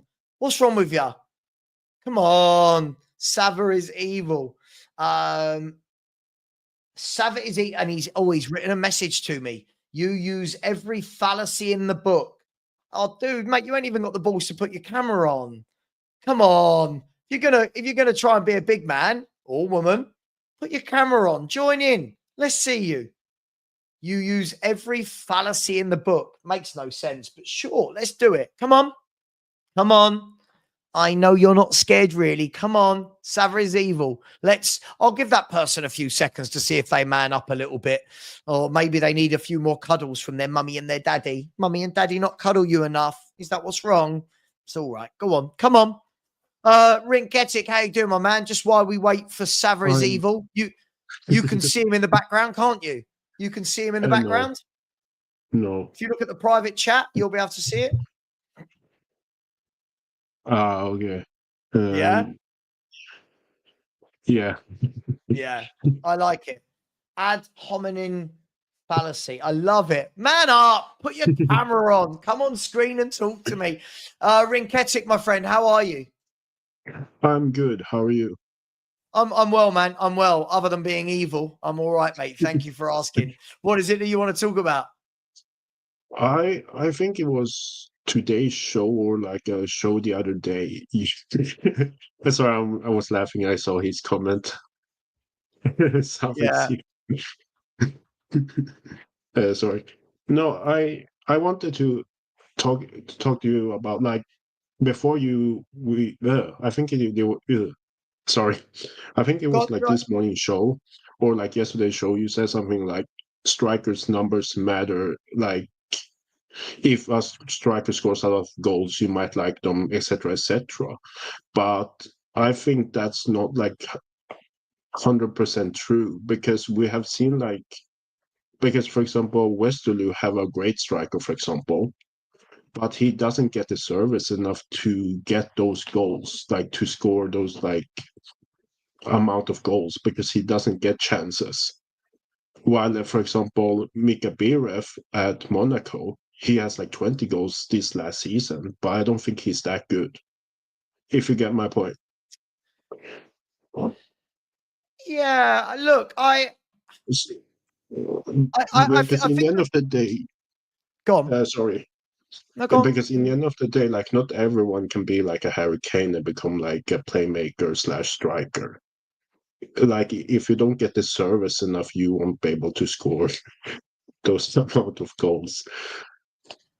Sure, but I mean, okay, so let's use Dominic Solanke as the benchmark for that. Yeah, Dominic Solanke plays in a football team that create a lot of chances, right? yeah. And has scored 9 this season in the Premier League. Yeah.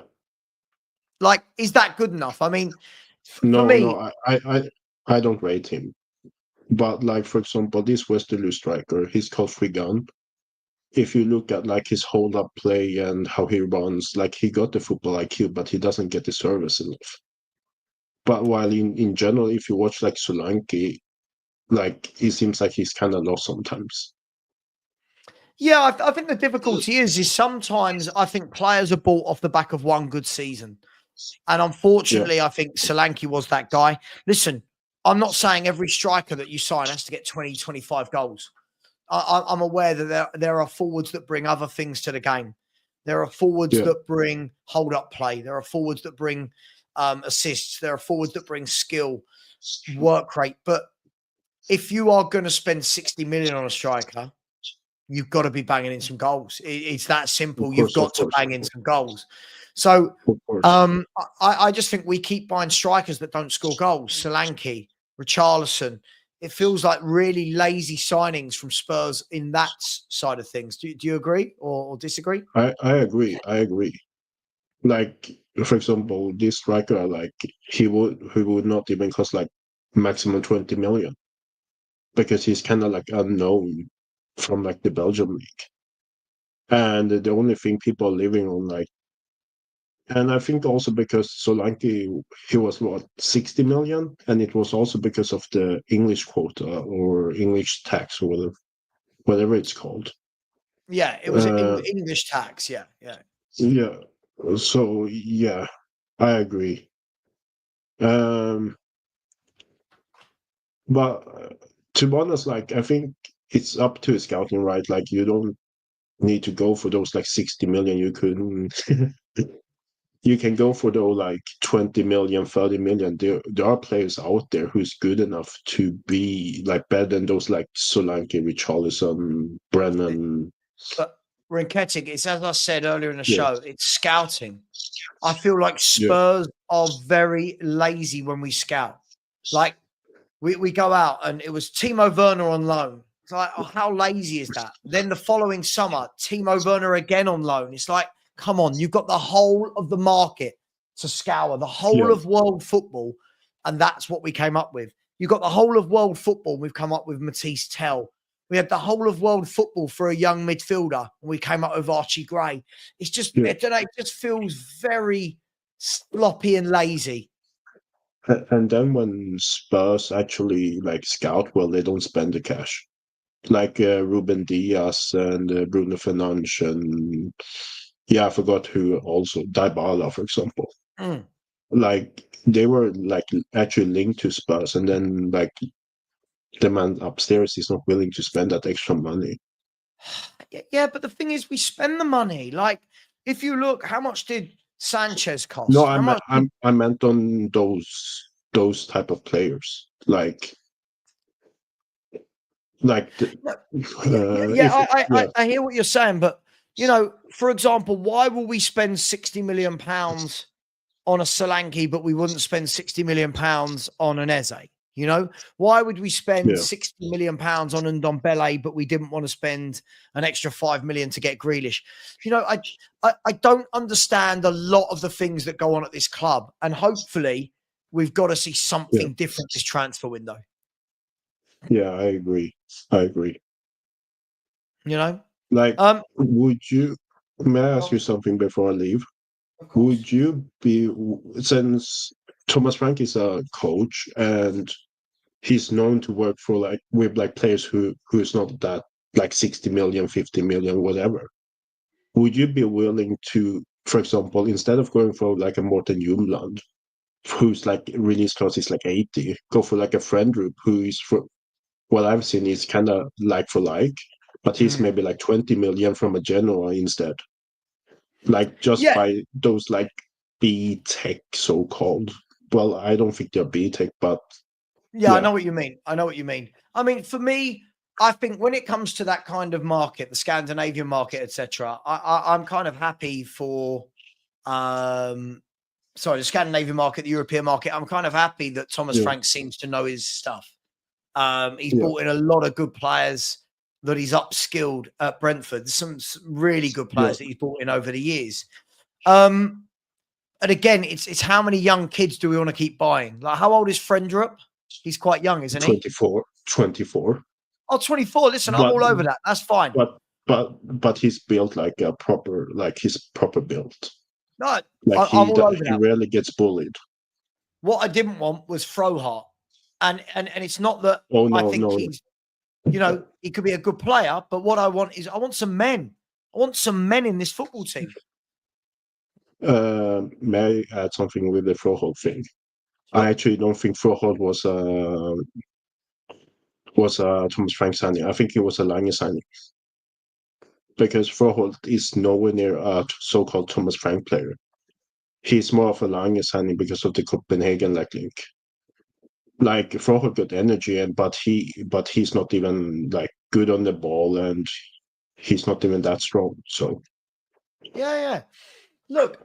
At the end of the day, I think there might be a few unknowns that are brought in, and depending on who they are, where they're from, look, you know, we've got to trust Frank that he can develop them. But what I don't want to do is I don't want to give Frank everybody that he has to develop. At some point, we have to act like a proper football club. So, right, here's a few players to develop. Here's the ones that go straight into the 11 now. You know, like right now, it's, you know, if Arsenal go and buy Gyökeres, right? Yeah. They're not going to want him to develop. That is go straight into the 11, score us goals from day one. You know what I mean? That's not, let's bring him in and coach him.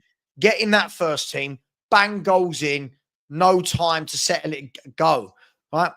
We've got loads of players that are the opposite of that. We've got loads that are given time. We judge them too soon.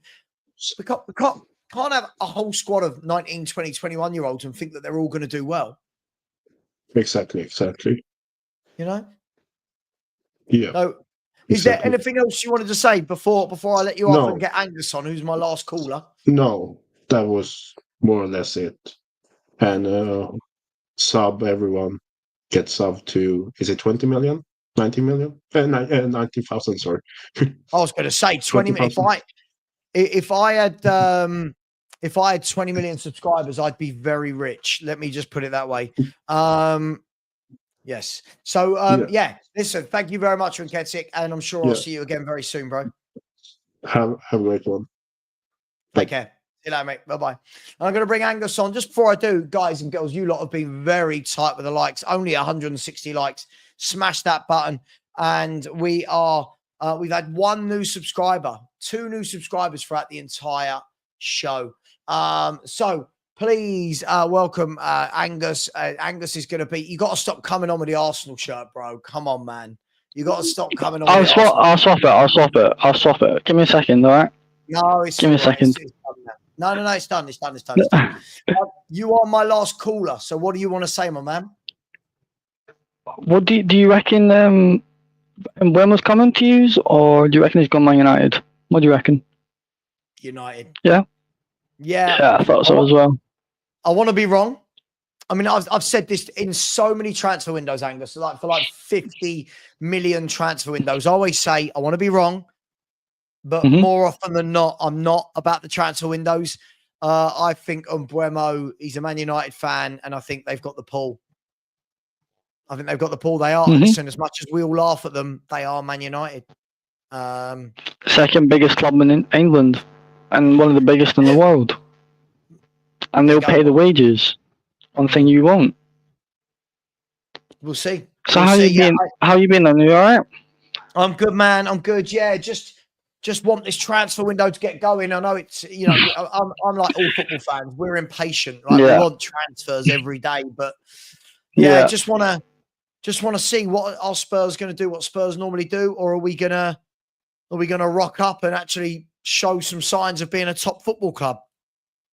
I don't know. Apparently signing that 23-year-old from France ain't gonna do it. Yeah, because he's not the player that you need. I don't know too much about him. Is he? Do you know a lot about him? I've only like not that much. No, not that much. I mean, I know who he is, but just reading here, he's a striker for Rennes.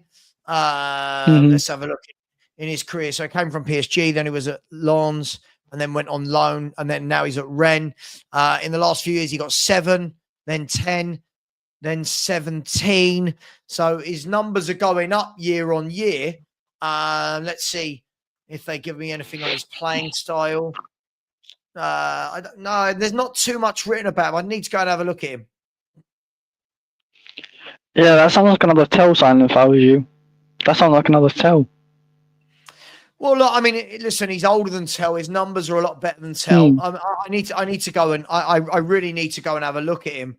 What I don't like doing is passing judgment without actually going to do my homework.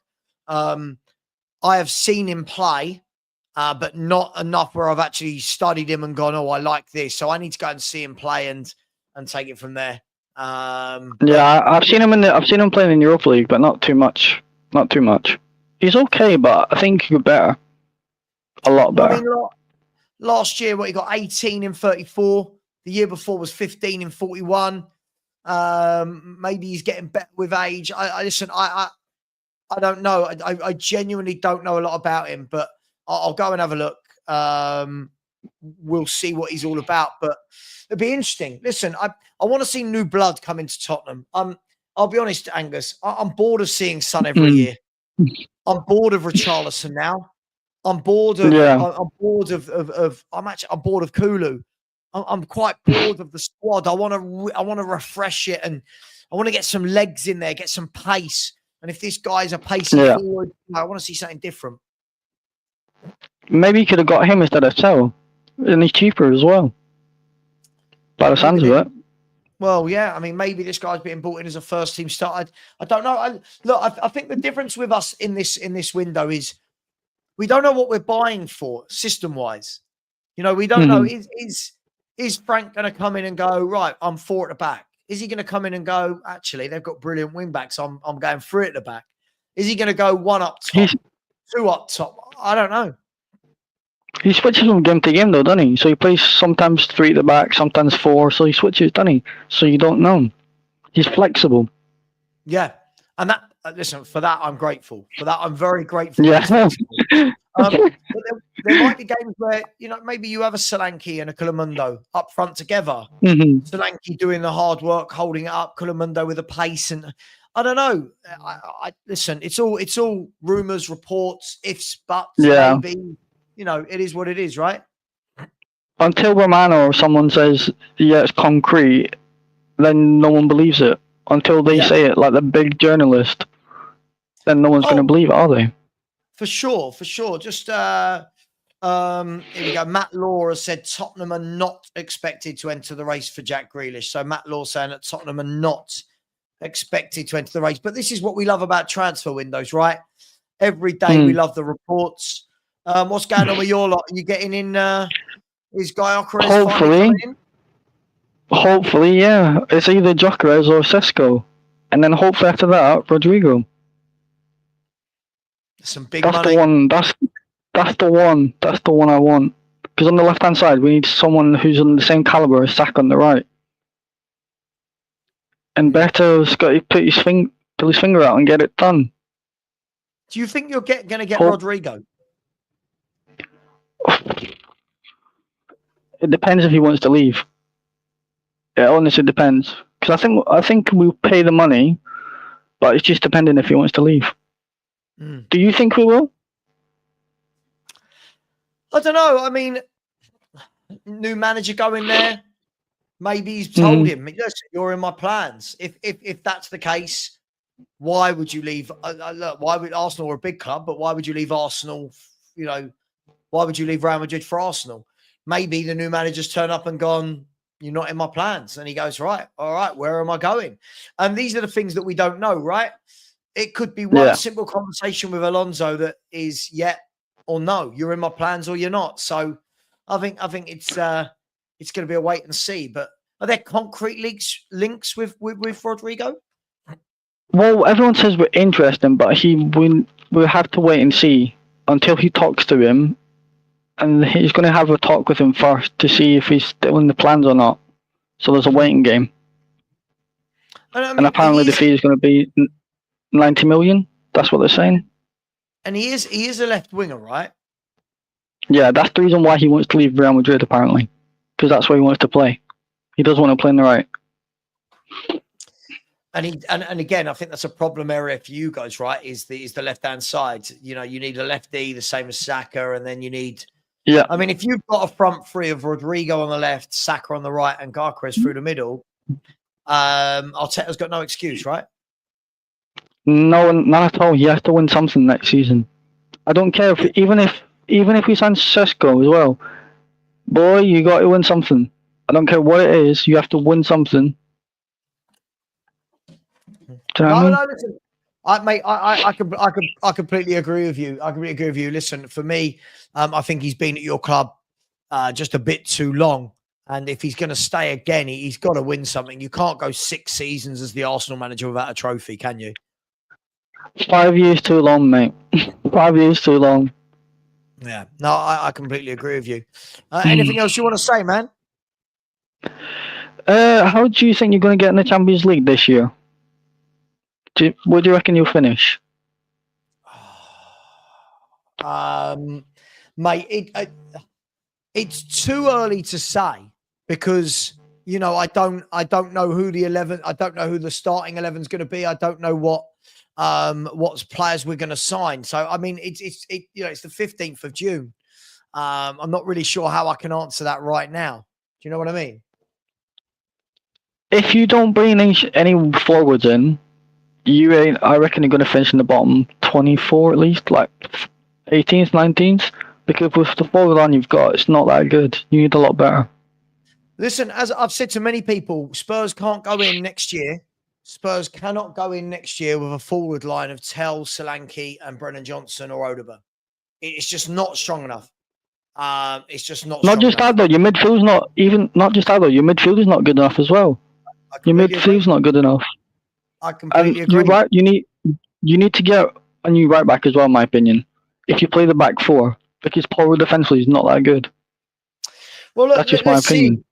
You know, we might play a back four. We might play a back three. If he plays Porro as a wing back, then that's exactly what his position is, right? If he plays him as a right back, then you've got to hope that he coaches him to be able to defend. Because I think every opposition manager targets Porro's side because he can't defend, and it's Spursy would be fair to say. But maybe listen, he's a very good footballer going that way. He's a very good player going that way. Going this way, he's so gettable. You can fullbacks take him on for fun. I was thinking, if he stays injury free, what about Aaron Hickey for use? No. If he stays injury free, no, do you not think? No. I mean, look, we've got another right back there that is defensively sound. That is Jed Spence. So it'll be interesting to see whether Jed Spence stays, whether he gets game time. But yeah, no, I don't want. How much you think? How much you think he's worth if you sold him? Who? Jed Spence. 40 million. 40. Yeah, 40 million English tax. Oh yeah, true. I didn't think of that as well. Yeah, listen, I Possibly. like Jed Spence, but it's been a number of years now, and the guy's not nailed down a team, a place in the team. Maybe though, listen, I keep saying this. Maybe Frank comes in and says, "That's my guy." I don't know. Look, we don't know, right? We don't know. Yeah, I only think the reason why I think you signed him is because the way he played for the Forest against us in the FA Cup. That one game taught Levy sign this guy. He looks like a good player when he locked up Martinelli. I think the thing is when we give Levy credit for signings like that, I don't think Daniel Levy watches the games enough to say that's what I want. He would have been told by scouts, right? But listen, for me, if Jed Spence, maybe he's sitting there right now going, I want to move away from Spurs. I don't get games. But I'm guessing most of them will be wanting to speak to Thomas Frank next week when he's back from holiday. Say, hey, what do you see for me? Thomas Frank's not an idiot. He's going to know these players. He'll have an idea of I like him or that guy's not for me. We'll see. If I was you as well, you need to get a new goalkeeper. You need a new goalkeeper as well. Well, look, I can't see it happening, but yeah, look, Vicario for me is okay. I don't mind Vicario. He's okay.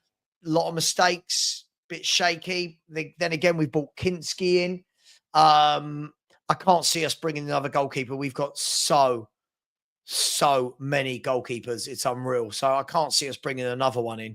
I think we've got about we've got about 28 goalkeepers. We've got so many. Jesus Christ. Yeah. So we'll see. As I said, with a new manager, it changes everything. We knew who Ange rated and didn't rate. We knew what Ange was going to do. We don't know what Thomas Frank's going to do. We don't know which of these players he's going to let go of. If he wants to let go of players, I'm more than comfortable, right? He's the manager. I trust him as a coach that he'll say, that guy can do what I need, that guy won't. That's one thing Ange couldn't do. Ange played a formation that had Pedro Porro as an out-and-out right back. And it's like, you're asking to get hammered down your wing every time. So we'll see. We'll see. By the way, Ronnie, inverted as well. He's not a great keeper. Sorry, Vicario is not a great goalkeeper. I mean, I feel like the superlatives that get thrown out for players are crazy. But hey, it is what it is. Vicario's not a great goalkeeper. He's a decent goalkeeper at best. Shot stopping, he's good, but he's nothing else. He's just a decent shot stopper. But when I hear people say, "Oh, he's a world-class goalkeeper," what? He's not. Yeah, but football fans have forgotten what top footballers look like now. It used to be that top goalkeepers were called world class. Yeah. Now everyone's world class. Doesn't matter how good they are with their feet, how good they are in the air. I think the standard of goalkeepers across the world right now is probably as weak as I've ever seen it. I think there's a few brilliant ones.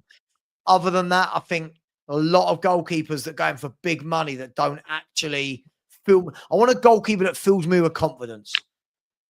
Yeah, comes out and claims everything, pushes everyone out of the way. That's my ball. Boom. Now it's all very. Everyone, you blow on them and they fall over. So yeah. It's with VAR as well. Do you know what I mean? Like with VAR, that's probably one of the worst things coming to football. Yeah. So honestly, Yuvraj, I've got 2 more after this, and then I'm stopping my man. Sorry, I'm stopping my man after that. So you'll have to come on to next week's show. I've got Teslim and then Leo. Sorry, bro. And then I do need to finish up. So I've got another stream for the Chelsea game. Angus, I am going to let you go, mate, so I can get the other 2 on. No problem, mate. So I can I'll speak to you later. stream. You take care, mate. Thank you very much. You too, man. See you, Bye-bye. bro. Take care. Bye-bye. Bye. Just quickly before I bring in Teslim, big up to Ryan Chastain, who gave a Football Heritage TV membership.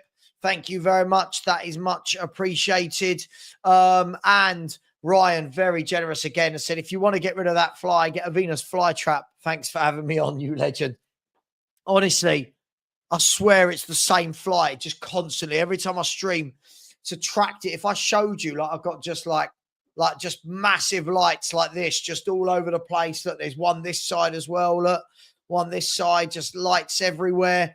I've got 3 more of those. So it's, yeah, they're attractive. But big up to you, Ryan. Thank you very much. Listen, if Ryan can give out money and memberships, you guys can smash the like button. We're not even on 200. Big up Teslim. I'll let you on. I was going to go for some food because I'm absolutely shattered, but I'll stay for a little bit. How are you, mate? I apologize for that. I'm very fine. How are you doing? That's okay, my man. That's all right.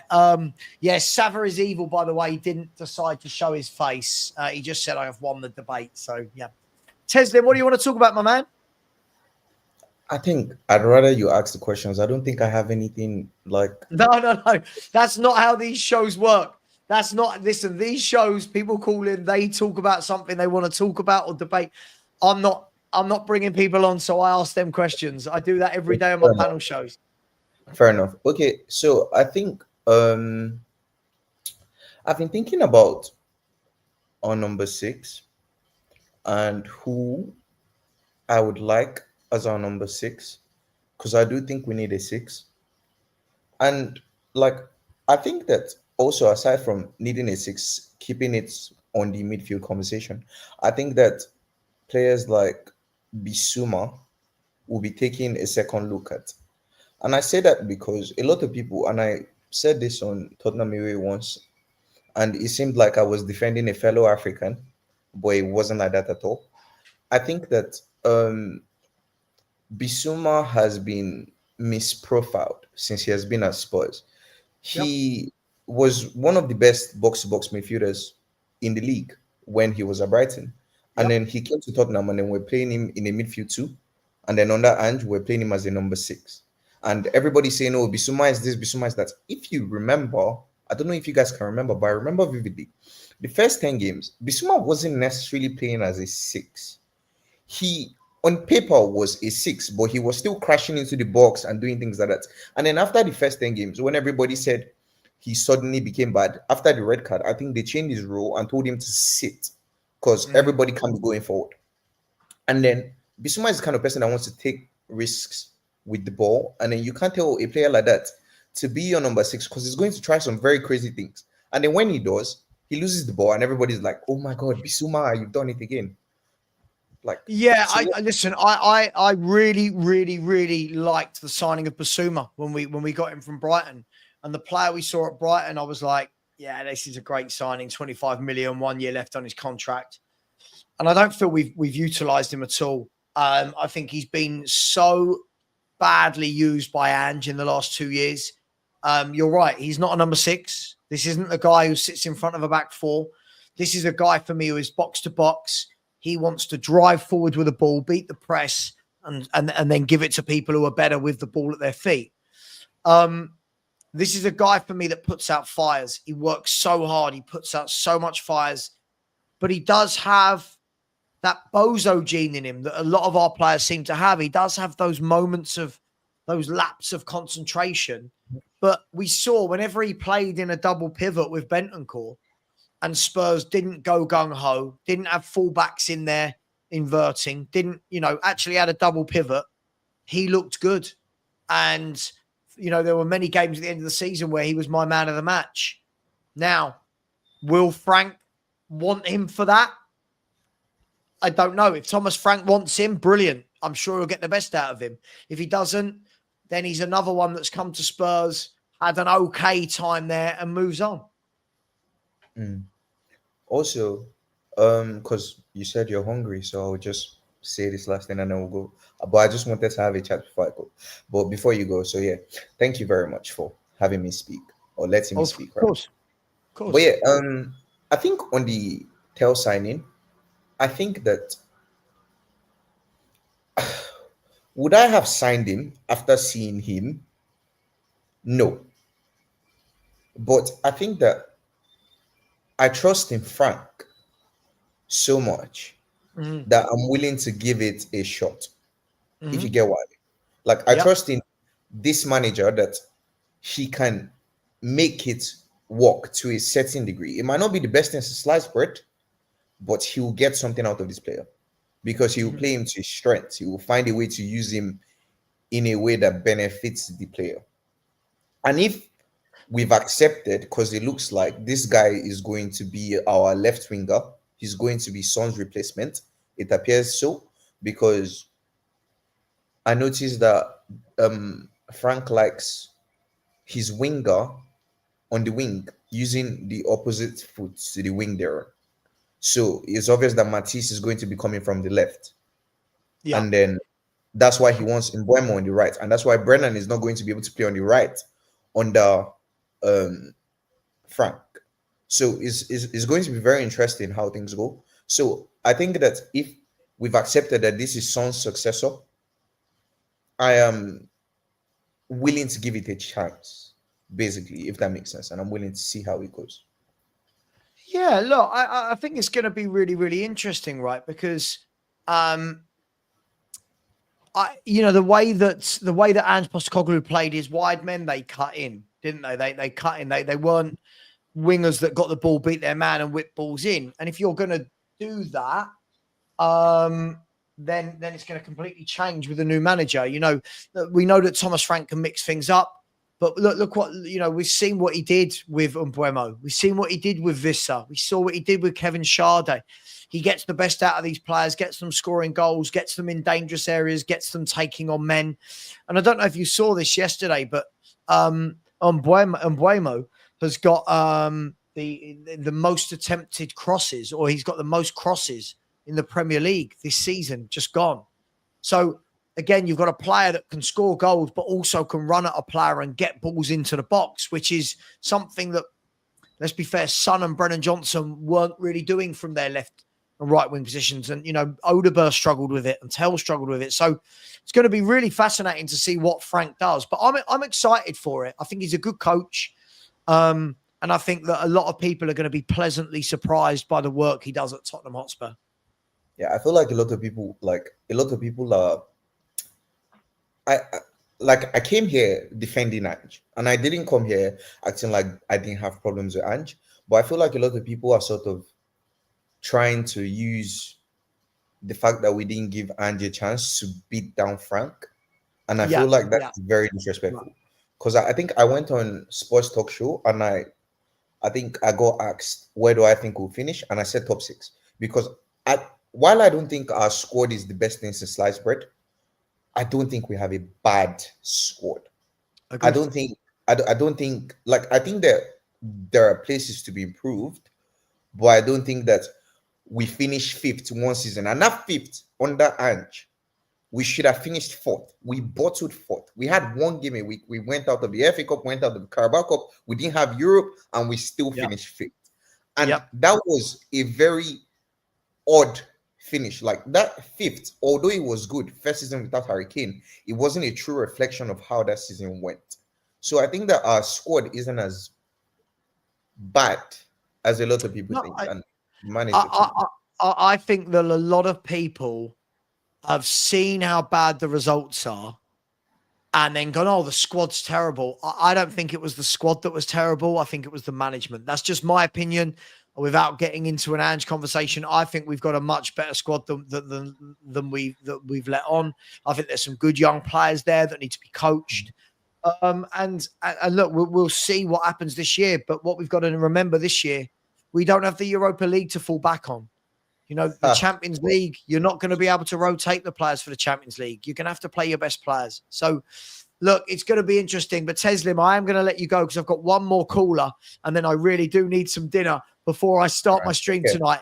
I will be having the Chelsea versus LA game. So, Teslim, I'll see you again soon on another show. Okay.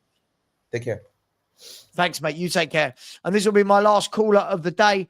And then I will be getting, I'm going to have a steak. I think I'm going to have a steak. And then I'm going to do the Chelsea game. Big up to Leo. How you doing, bro? I'm doing well, Savva. About yourself? Can you hear me okay? I can hear you just fine, mate. Yes, I'm very good. Thank you very much. What's the time where you are? It is 2:10 in the afternoon. 2:10. There you go. 5 hours behind. What do you want to say, my man? What are we talking about? You're the last caller, so whatever you want to talk about. Sure, I'll keep it brief. I won't take too much of your time. But basically, I just want to talk about the transfer window. I think we're being set up for another typical Levy window, personally. Like, I mean, at first I thought, we're finally being linked to the big names, the good players. We're being linked to Mbumo and all this. But, after the Tell signing, really, I just, for me, the Tell signing wasn't just underwhelming. It was actually more upsetting. I know the deal was, put in place a long time ago. But for me, I mean, we got rid of the best striker on the entire planet, for this question mark of a player. And, what was it, maybe 40 million pounds? For me, that was just such a poor bit of business, really, from Levy. Again, maybe Tell can come good in a couple of years, but, I just don't really see him making the impact we need him to make, at this point. And, the other thing is, like, are we trying to be Brentford? We're being linked with Damsgaard. We're linked with, who else are we linked with? Wissa, and there Collins, the center back, and, all these other players. I just think, and I really love Frank. Really, I think he's a great coach, but I think he was brought in for one reason, and that is to work with what he's given. You know what I mean? As far as the transfers. Sorry, go ahead. Yeah, look, it's a difficult one, Leo. We've been here a million times before. You know what? I could record some shows from last year. I could literally go and find my transfer window shows last year, probably put them on repeat this year, and we're having the same conversations. Listen, the one thing I would say is I think we've got to separate. Tell and Danso are done. They were right. It was business from last year rolling over. So I think when all these people are now going, oh, Thomas Frank, all of that was done. All of that was done. What we need to see is that the transfer window opens today, right? Or it opened this morning here in the UK. It needs to be a better window. We need to show. Listen, I know we're going to sign some youngsters, of course, it's what we do, but we need a couple of we need some stardust just sprinkled all over. And listen, the protest will be out in force if Daniel Levy doesn't give them that. But at the same time, we've got to ask the question, what does Thomas Frank want? And the beauty of this, Leo, is, and listen, I'm guilty of this. You'll be guilty of it. Everyone's guilty of it. We all think we know what the right signing is, right? We all think, the manager never wanted that player. We all think we know this information. I've got a feeling it's very different behind the scenes. So, look, I want to see some sensible signings, Leo. Like I wouldn't mind if Tottenham went and took Norgard from Brentford for 2 years to just to give some solidity in that midfield. Knows Thomas Frank's system. I think he's 31. Get him in. Give him a couple of years. Mate, maybe we're sitting here in 77 days, Leo, with the window shuts, and we're sitting here going, yeah, we were absolutely right. It was shit. Or maybe it's better than we think. So who knows, right? Yeah, I agree. Like, of course, I hope I'm wrong, but I mean, even just now, I'm reading we're linked to this guy Arnaud Kilimwendo, whoever he is, from Rennes, is it? Yeah. Another 23-year-old, like kind of unproven, has scored some goals. But for me, it's like it's more about like what the player shows. Like people are saying, oh, Tell's gonna be this amazing player. For me, I'd much rather give Manor Solomon a chance than Tell, even just based off what they've shown. Not only he's putting in 20 goals. I get it in the championship. Everyone wants to knock the championship, but even what I saw him do in a Spurs shirt, he was picking out passes. He was finding Son, getting assists, and he's got a great cross on him. So for me, he's one that I'd hang on to. But yeah, just the Tell signing and all these other players that were being linked to, I just think we're in for another Tottenham transfer window. Personally, I hope I'm wrong, but I can't see us getting more than one. Like we'll get the one signing where the fans will go, "Oh my God, we're winning the league" and all this whatever nonsense, and it'll be sprinkled in with the other average mediocre players, and we'll be back here in 6 months time, January, looking for more help. Well, yeah, look, it's going to be interesting to see, isn't it? I think the one thing that gives me hope is that I know Thomas Frank can coach. By the way, listen, Omar, 100%. my man Omar in the back, listen, this is my last one of the... I've got to go and have my dinner, my man. Listen, I'll do another one of these in a few days, bro, and jump on. I'm so sorry, but I won't get any chance to eat between now and the Chelsea game in half an hour. So, sorry, bro. I am going to have to ask you to leave. Sorry, bro. I love you to bits, but... come back on the next show, my man. Yeah, Leo, look, listen, that's the one thing that gives me hope is that 100%. Frank can coach. But what I need people to be very clear on, I'm seeing some real sarcastic views. People go, oh, he's a great coach. He'll just do wonders. When you're a coach, it doesn't mean you coach overnight. Yeah. That takes time, right? Getting your system and bringing upskilling players, that takes time depending on where they are in their development. So I think people need to be patient. I think it will probably be quite a slow start, if I'm honest. And I just hope that we've got a bit of patience about us. That's all I hope for. Yeah. I mean, the windows has just opened, like you said, the second window, which whatever that was about. So we'll wait and see. I won't believe any, rumors until I see him going like this, holding the shirt. So yeah, we'll see. But just one more quick one. You kind of touched on, the Frank point a bit there. Like, are you of the belief, like everyone else, where we have to play this certain style of football, this attacking Tottenham way football?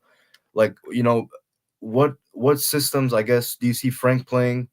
Do you see him having to switch it up like how we did with Brentford? With the players that we've got or the players that we're going to sign, or what do you see his football system being at Tottenham? Yeah, I think it's interesting. It's a good talking point, actually. Not many people actually bring up. We have this notion that we have to play this swashbuckling, front foot, brilliant tick-attack of football as Spurs. I'll be honest, in the 40 years that I've supported Spurs, there's been some teams that did that. And there's been many teams that didn't. But I think there's so many different ways of playing now. And I think football's changed and adapted. Football's very robotic now. And it's about, I think, countering your opposition more. And that's what Thomas Frank will do. I think we'll see games where we're on the front foot and we're flying forward. And then I think we're going to see games where we're sat in a bit more. I've got no problem with that. As long as it's not awful, but look, this is what he's been brought in for. He's a coach. He's paid to adapt to his surroundings. And that, again, was the big thing about Ange. He didn't know how to adapt to the opposition in the Premier League. He just played one way. So, look, do I want to see us playing like Barcelona under Pep Guardiola? Yeah, sure. Is it realistic? Like that? It's not, right? No. It's not. We haven't got Xavi and Messi and Iniesta and, so look, it's a good question. It's a good question. But listen, for me, I just want a manager that can tweak and adapt. Sometimes you have to grind out games. Other times you can dominate. And that's what this manager will do. So I'm fully behind the manager. I'm really happy with it. Yeah, for me, Frank, I just wanted a manager that, we can go into every game thinking, all right, we may not be able to, win every game, but we have a real chance to, put up a fight against really, in my opinion, any opposition with Thomas Frank. I think he's that guy. But, I just wanted to jump on, Savva. I know it's the tail end of your show. I'll let you go. And, thank you very much for having me on. Medium rare on the steak, right? Yeah, it will be medium rare with some béarnaise or Diane sauce. Yes, absolutely. Nice. Listen, always welcome on, Leo. I like that. Good point to end the show on. So thank you very much, my friend. Thank you thank you very much. Take it easy. Everyone subscribe. Thank you very much. You take care. Everybody, much love. Guys, we're back here in 25 minutes, half an hour for Chelsea versus Los Angeles FC. Hugo Lloris will be in goal. The Chelsea team is out. Delap is not in the team. He is on the bench. But please do join me for that. I'm just going to see if I can send you all over to somewhere. Let's see who's live. Let's see if we can redirect. I'm going to redirect you over to Rants and Bants. Please, when you get in there, just type Savva Raid. Thank you very much. Really appreciate every single one of you. And as always, come on, you Spurs.